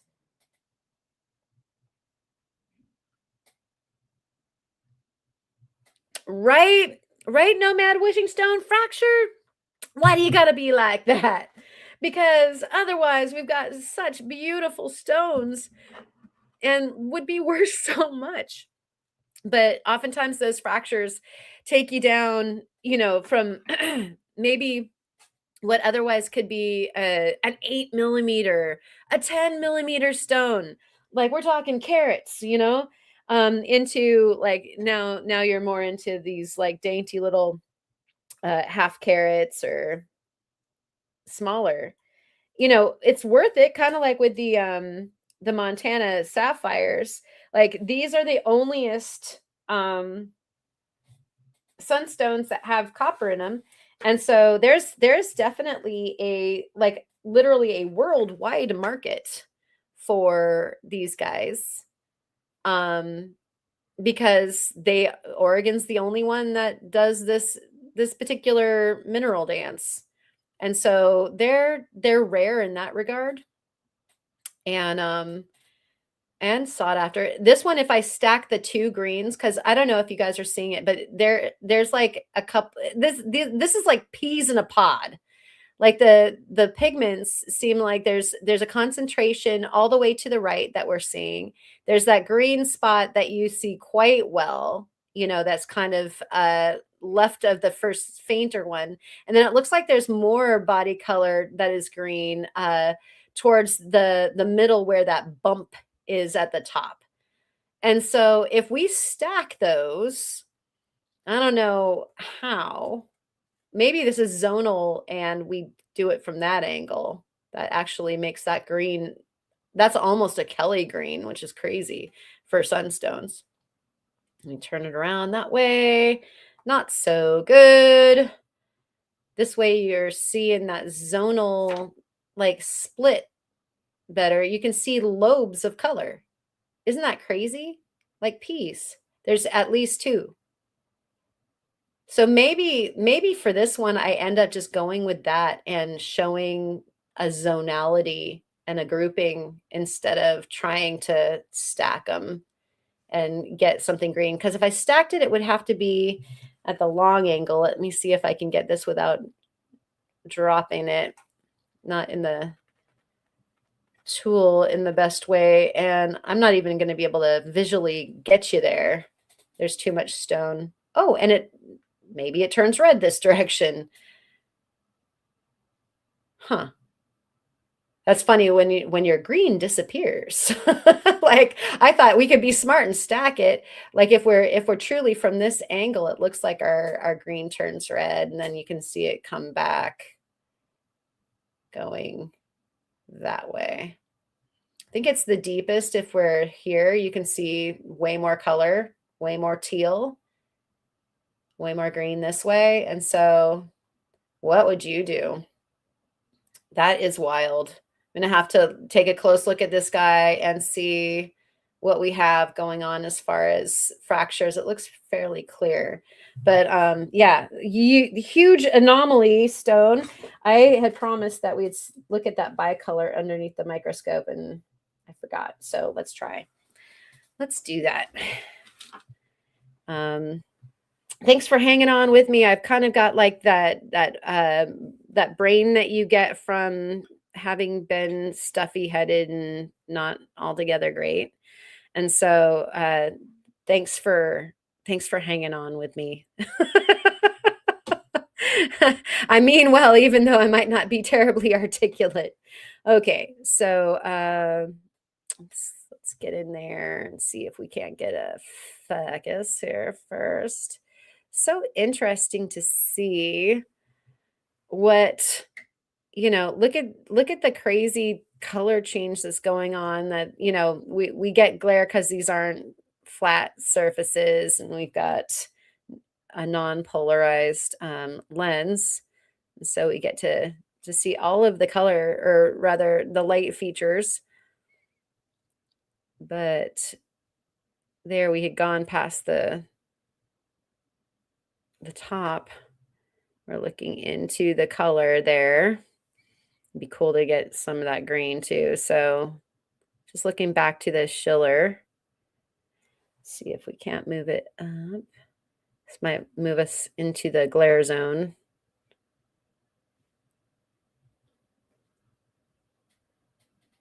I want that green. I want the green.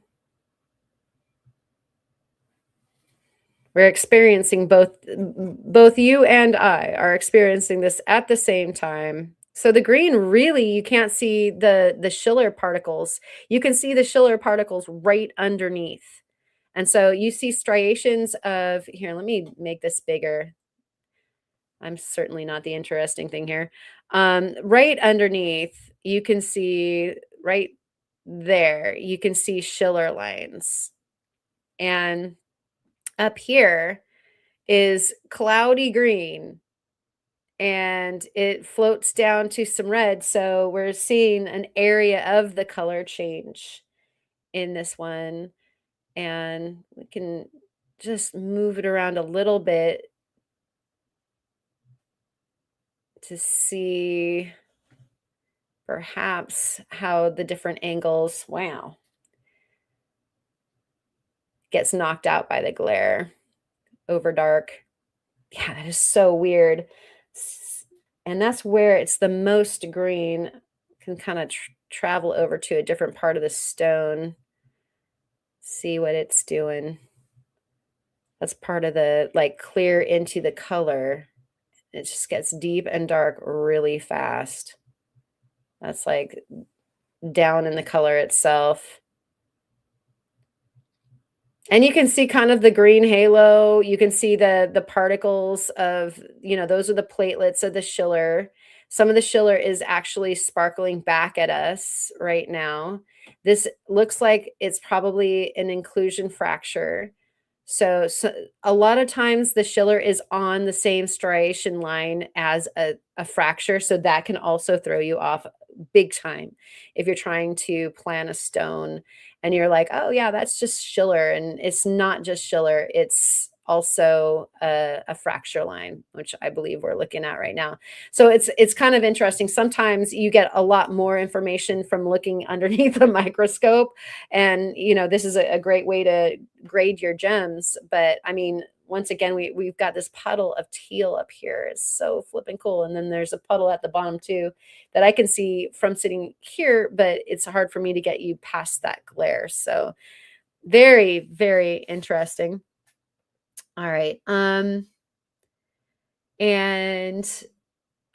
let's see. I'm looking through the chat, making sure that I'm not. Oh, Romania, Rockhound. I'm like trying not to miss anybody. And yep, you guys are popping in. It's so good to see you. And oh no, phone's dying, no charger. Uh, this is definitely one of those times you wish you had a power station. Steve and I got one, and I can't believe how handy they are when you end up having an outage. One of the interesting things that I also want to kind of bring your attention to before we come away from this is I'm circling with the cursor right now. Hopefully you can see it, like kind of a little dot. One of the things that I've noticed when I started doing the tumbling, as opposed to when I would just have something rough and go straight to cutting it, grinding off of its face. The tumbles show that there are places where other minerals were included, and you know, uh, they eroded faster. So we have one of those crystal marks right there. And I have some others. One of the bigger pieces has some really primo ones. I'm betting even that, some of you smarty pants out there might be able to tell us what it might be, a possible culprit, because we've got a unique shape. But Brenda and Jerry, please take care of yourselves. I'm sorry about the phone dying, and we don't want to say goodnight. We hope that you're doing well, and hopefully Brenda's battery holds out for about a bit. And so it looks like we've got Cliff here, and Cliff is saying, "Hi, y'all. I have one that's about 1.5 inches long and flat and round and other unexplainable shapes. After tumbling it, it's about 58 carats. It's red, green, and Schiller. I decided to just enjoy it." Yeah, that sounds fantastic. Yeah, those big chunky ones are so exciting, especially if they've got a little bit of everything. And so that sounds like a lucky draw for you. See if I do this. Nope, I need to bring me back. That's not me. Let's try me again. Where am I? There we go. Okay. And so I think that one of the bottom lines with the handling of the Sunstones is that the the ones that are meant for maybe just being a great specimen, tumbling seems to be a wonderful option. And yet I am still getting to the kind of the end result on what would be the best way to finish them off. And so if anybody has tumbled Sunstones in the chat, I would love to hear what you do, what you finish with, what is your favorite technique. I'm going to be sorting through this. Oh, wow, there's a nice one. This whole batch here probably for all night. With my Steinkern just sitting here like quietly going, wow, wow. That definitely looks like a little bicolor guy.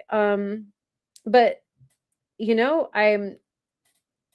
I'm faceting, I'm carving, I'm cabbing, and then some of them will be riddled enough with problems that I will have to leave them as specimens. So if they are just not just, oh my gosh, I hate that.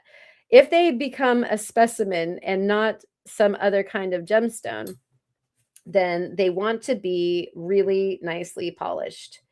I'm also looking for that one that has the inclusions that have specific mineral obviousness. And so I'm looking for that one too. You guys can keep me on track if you want. Okay, there is a greeny, but also it's definitely a color change. Like there's got some light peach to it, come around the corner. Yeah, greeny with like kind of a red spot right there. And then, yeah, back to like the Schiller and pink right there. So greeny, color change. And then you've got like, usually you can see a dot. This one even has like a red to green, watermelon dot, red, green. Yay. I love these guys. I love them so much. Obviously I'm going to have to stack from an angle, so it becomes not this whole big stone right here, but it's going to be some kind of angle to grab the color. But yeah, wow. Oh my gosh, I'm so excited about this batch. I mean, I've probably downplayed the utter thrill because I mean, look at how many reds you can just see right now, and look at how many Schillers, beautiful Schillers that you can see. There's a lot. Oh yeah, this was actually one of the superstars too. I don't even need the tongs to pick that up. Look at that. Look at that. And I just think that when I brought it out before, it looked better. Like it picked up pox. Why did it do that?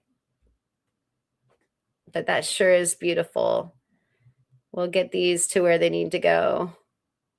That is just a gorgeous stone. You can see the body color too. Like when you move it different directions. You definitely got that green tone, so kind of a watermelon thing going on. Flippin' amazing. What would you do with this big boy?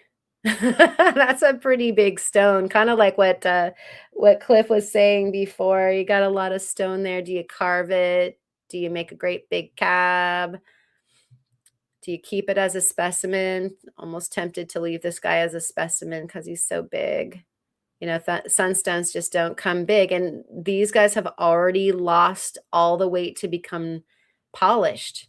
Imagine how big this guy was when he came out of the ground. What a nice one. Let's see. Jerry has to add gas to the generator and try to convince dog it's okay to go out. Okay.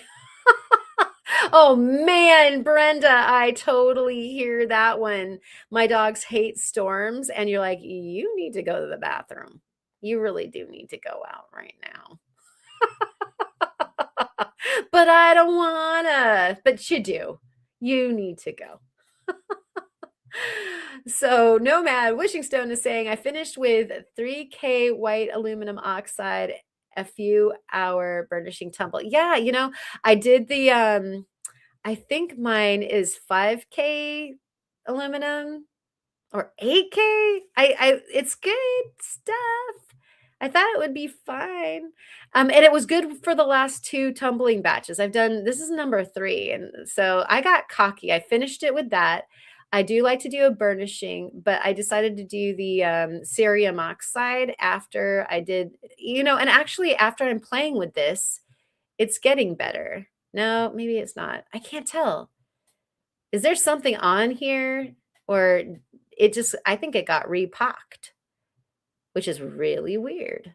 Like they were looking good after the aluminum, and then I played with the cerium and something maybe happened there. Might not be long enough with the cerium to have made any kind of a difference other than bad. And Romania, I love those bicolors too. It's so awesome. Look at me, like I'm trying to hand burnish it by now. I'm gonna worry stone all of these polished. But yeah, I mean this is really like I might sound like, oh, disappointed because something didn't end up the way I thought it should. Gosh, there's a whole bunch of color in that one. Um, but no, this is the kind of thing where, like, seriously, if you just pulled this belt run, you should be dancing and hanging from a chandelier and screaming at the top of your lungs and all that kind of stuff. This is good. It's just I think I'm a touch on the sick side still, and I'm thinking in a very pragmatic way, like I need to work. I would love to make beautiful gemstones for you guys out of these. So what's gonna work? Being a little bit too left brainy about it, and not enough like, oh my gosh, look at how beautiful these are. They are so beautiful because they are.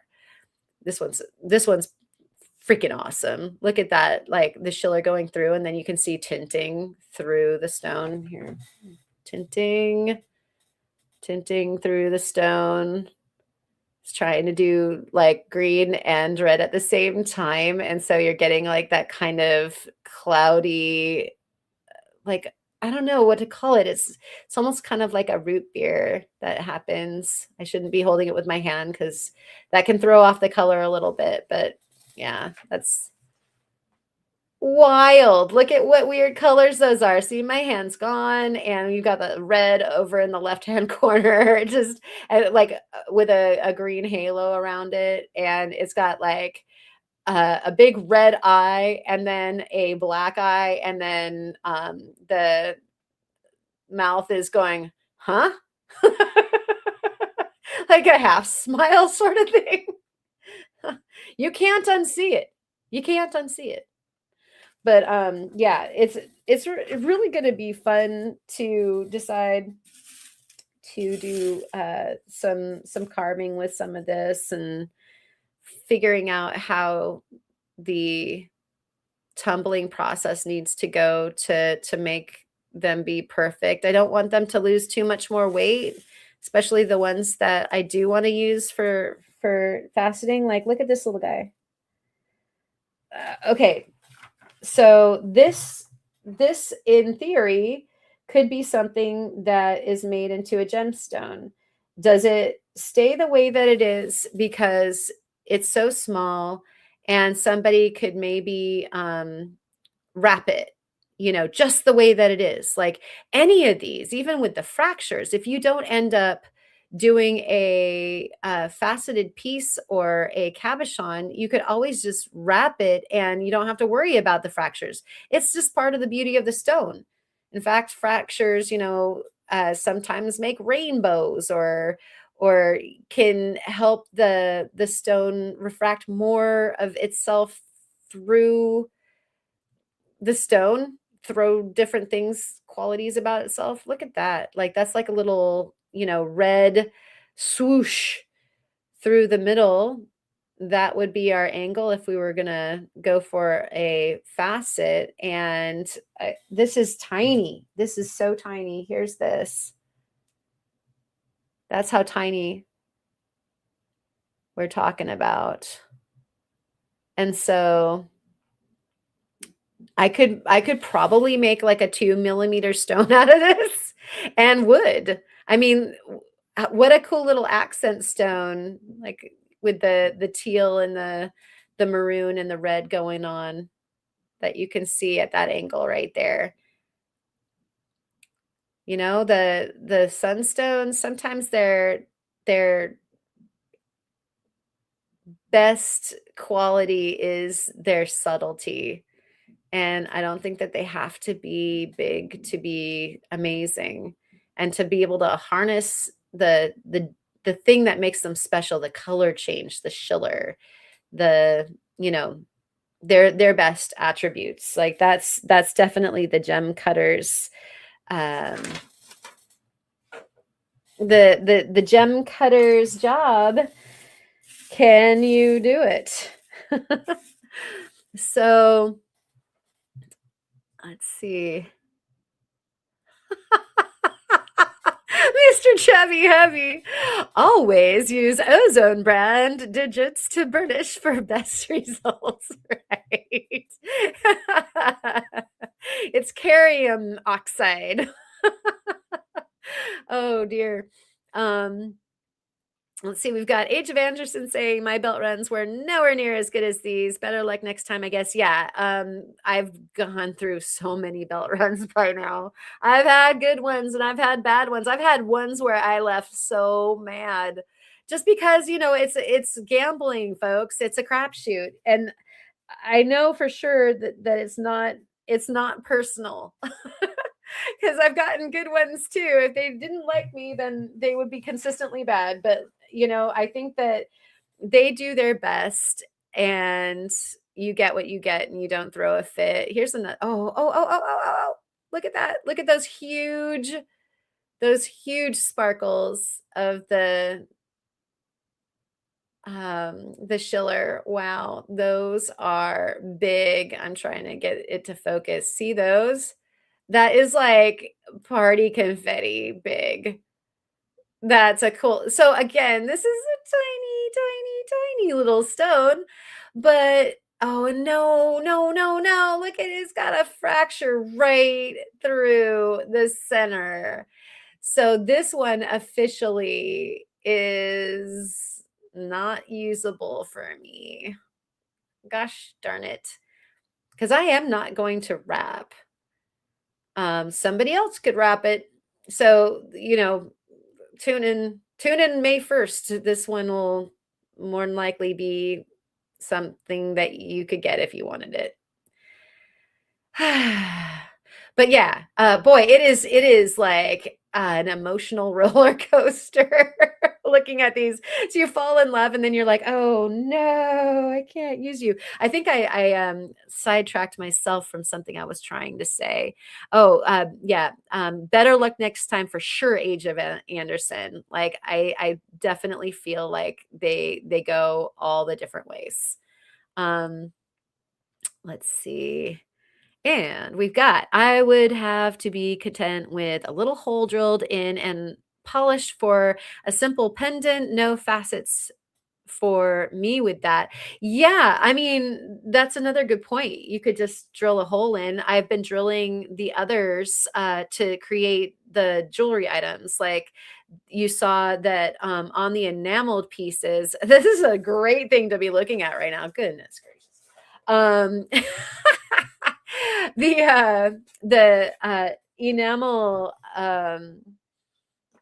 uh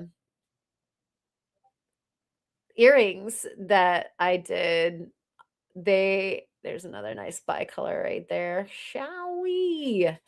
And there's another one. I've been removing the ones that we've already looked at. So we're not, I'm not getting like, oh, look, another one. Oh, look, another one. And they're the same ones. Like those guys are over to the side. So, yeah, that looks like a plate of dinner, sort of. I was drilling the holes in some that were more like chips. This is how they make those bead chips, right? Tumble and then drill. And so I took some of the thinner ones, and they are on the enameled earrings. Long story short, long story long, actually. Let's see, looking down, and oh yeah, we're talking about our power stations. God, I love power stations. So good thing to have. I mean, we have a generator too. And so, it's like redundancy. You've got this, and if not this, then this, or this can be charging that while you're not using it. I mean, it's a thing. And Nomad Wishing Stone. This is a good thing to bring up as we're looking through this beautiful plate of Sunstone dinner. Nomad Wishing Stone is asking if I will be going to the Sunstoner event, the Free Spectrum Day. I have not gone to one of those, and it would be fun to go and hang out with everybody, I think, and just like the whole vibe of all the people that are interested in an event like that would just be, there's a little red guy right there. It would be fun. I don't have plans to go this week or this year. It doesn't mean it's not going to happen, but at this exact moment in time, I don't think so. We have had a ridiculously strange year. I don't mind saying it. I don't mind saying it out loud. It's been a weird year. And so we are on trying to keep up with what's going on and kind of a recovery mode, I think, for a lot of things. There's a lot of plates spinning. Oh my gosh, I can't get this one. I can't even get that one to sit still in my little holders, but I will hold it for you by hand, and you can see like these little gemmies go in all the different sizes. Like likely gonna have to hit this one from an angle, kind of from the top, to try to grab as much of that color. And as long as I put it in remember with the facet, if I put that little dot of color that we're seeing down the middle, with this little candy corn or whatever it is, if I put that in the middle of the pavilion and have that be what is reflected by all of the pavilion facets, then this will be a red stone. Isn't that crazy? Like the whole thing will look red. And so it's magique. It is the cut. And I know a lot of you either are looking at learning how to do some faceting, or are interested in it, or hear us talking about it. But I think one of the things that's really interesting, these are born of basalt. So sometimes if you see these black dots, a lot of times that's some basalt hanging on to either the outside or are still lodged inside. But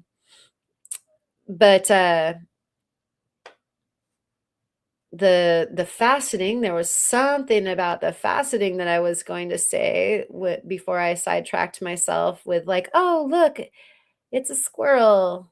It's a multicolor sunstone squirrel. Goodness. That's going to happen when you've got like brain being not well. Is this the one that has the little shoes? That might be the one that had the inclusions, but now they're not quite as clear because they've been tumbled more. There was a time. So interesting. Like the mottled finish wasn't there. So is that what the cerium was doing? They seemed so much clearer before I started the cerium, and then the cerium, would it do a cake thing like that? That is so crazy. This was better because I looked at this one quite closely. Some of that is fingerprint, right, like right there. But how wild. Wild. Yeah, very geometric inclusions that now are softer because of the finishing tumbling stages, but they were pocked all over, and they were little, I want to say they were they hexagons, but it was really cool. It's kind of like when you see the calcite inclusions that get weathered away in some of the other geology, and it leaves like either some nice geometry or chicken looking tracks through. I always think that that's really neat. At any rate, them's the Sunstones, guys. Oh man, is that a green dot? Oh yeah. I'm trying to wrap it up, and I'm like, ooh, another squirrel. Look at that. Look at that. That's a really, really good one. That's a good greenie. There's two pools of green color, one at the tip and then one, halfway in, or, a third of the way in, I guess. Not quite half. But yeah. Unfortunately, there's a yellow inclusion, and I wonder if that's a big fracture going through that part of the color. Might be able to just grab the other part of the color though and make the bottom of the stone. Such pretty. Yeah, look at how teal that is. If you can catch it, not in the, how do I do that? There, you're kind of catching how deep that green can be. Like right there. How cool. That's so pretty. If only for not having the yellow. Like that's iron staining, probably. And then we've got some Schiller on that side. Oh my gosh, what a beautiful stone. It's like a little like porpoise or something, like swimming. All right. Guess what, folks? I didn't take anything for the cold.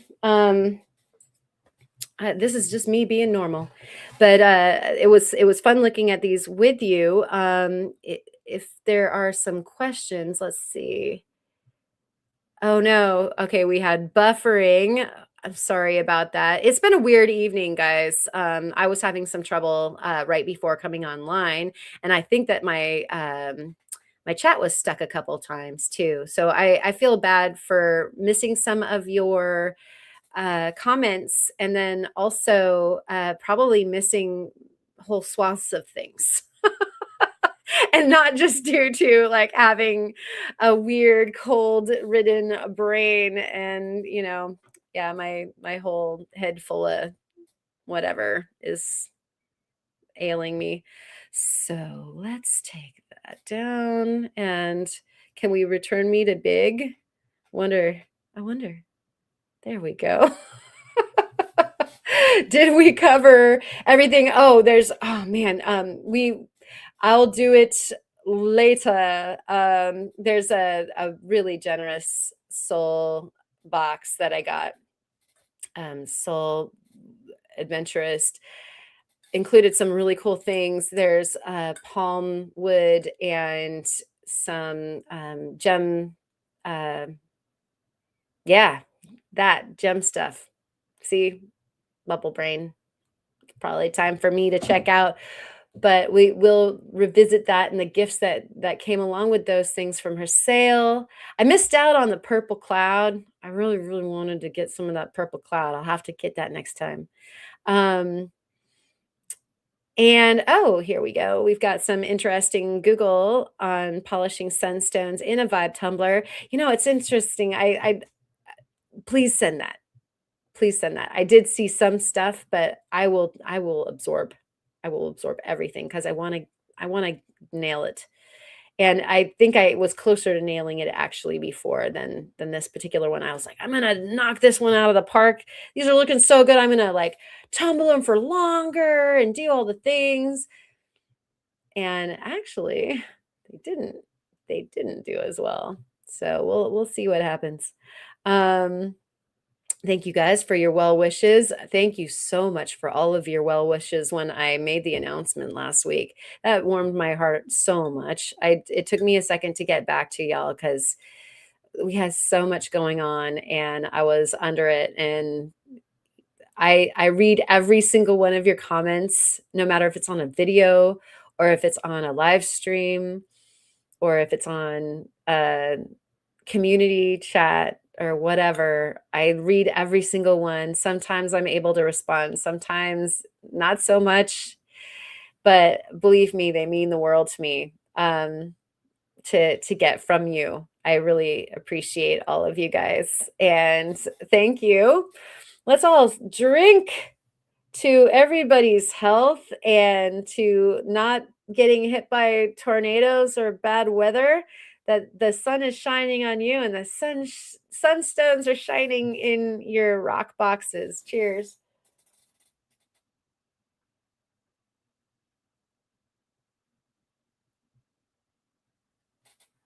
I hope it's not my fault for the severe weather spot, for sure.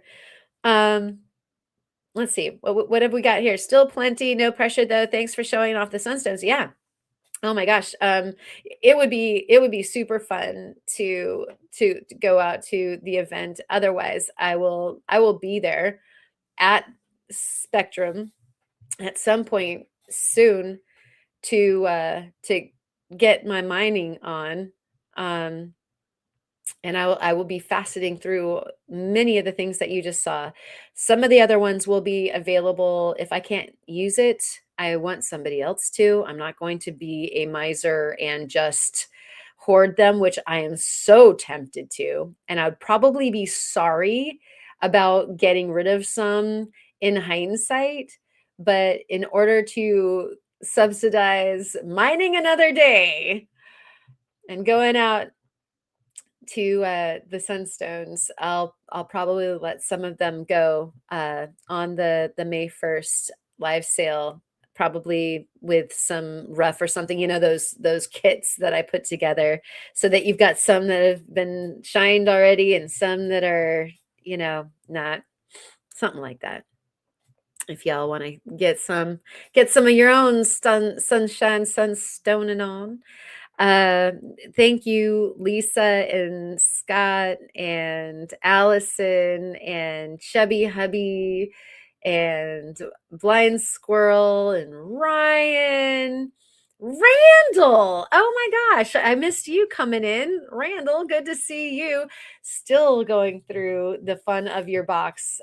I've been so sick and had like people staying over here and other fun things come up that I haven't even had a chance to play with the new toys from you. All those fun burrs and everything. I'm so excited, and I will show and tell and let everyone in on that fun too. Oh my gosh, you can totally hear. I blah, blah, blah. Definitely stuffed up here. Thank you, Nomad, Wishing Stone, and Soul for being here, and Spot and Sage Rat, you beautiful thing.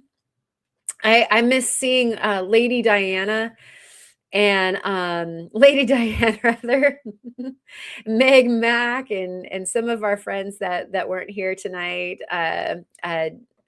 We saw Brian. I don't think I saw Julie. I'm talking. This is a callback from the beginning of the show. The people that I miss. I've been out for a bit, and it's so cool to see you all. Thank you, Ryan, for being here, and Resort Dog. You guys all totally rock. I love you all.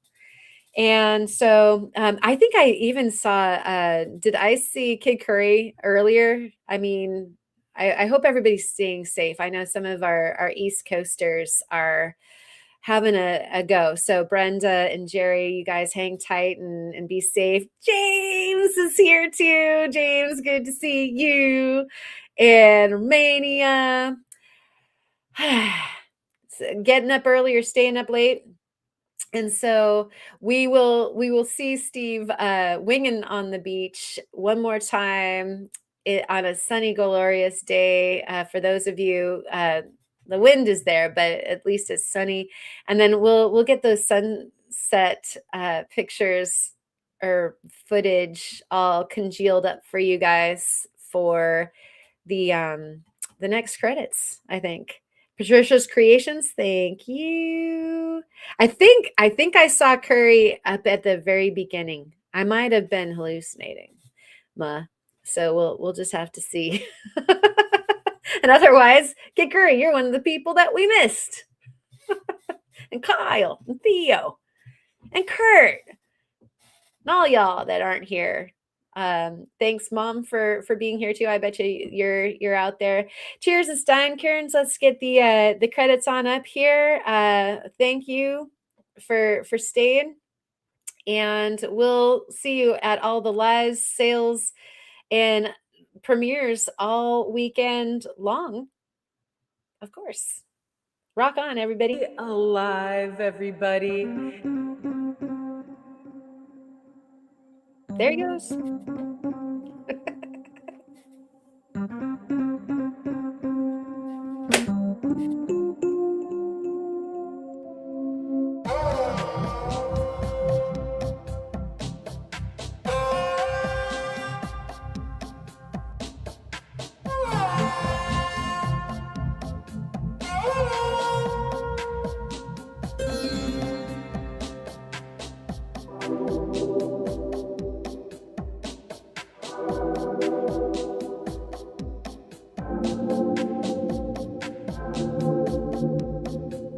Are you here?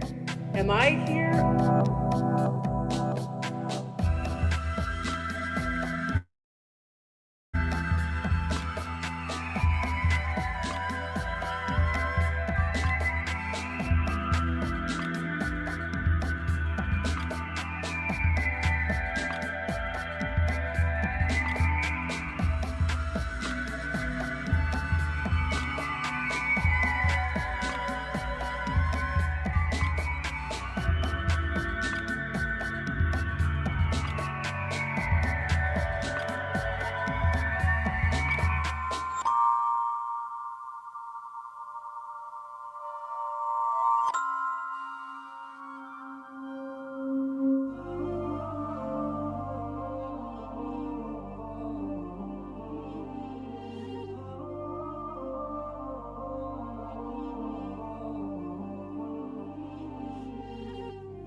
And we can't hear me.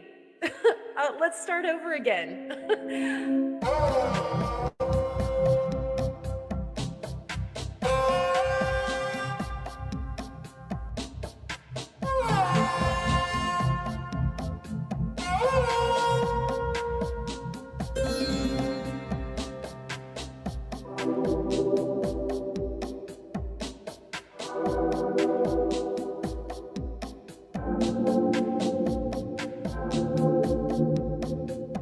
Are you here? Am I here?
And we can't hear me.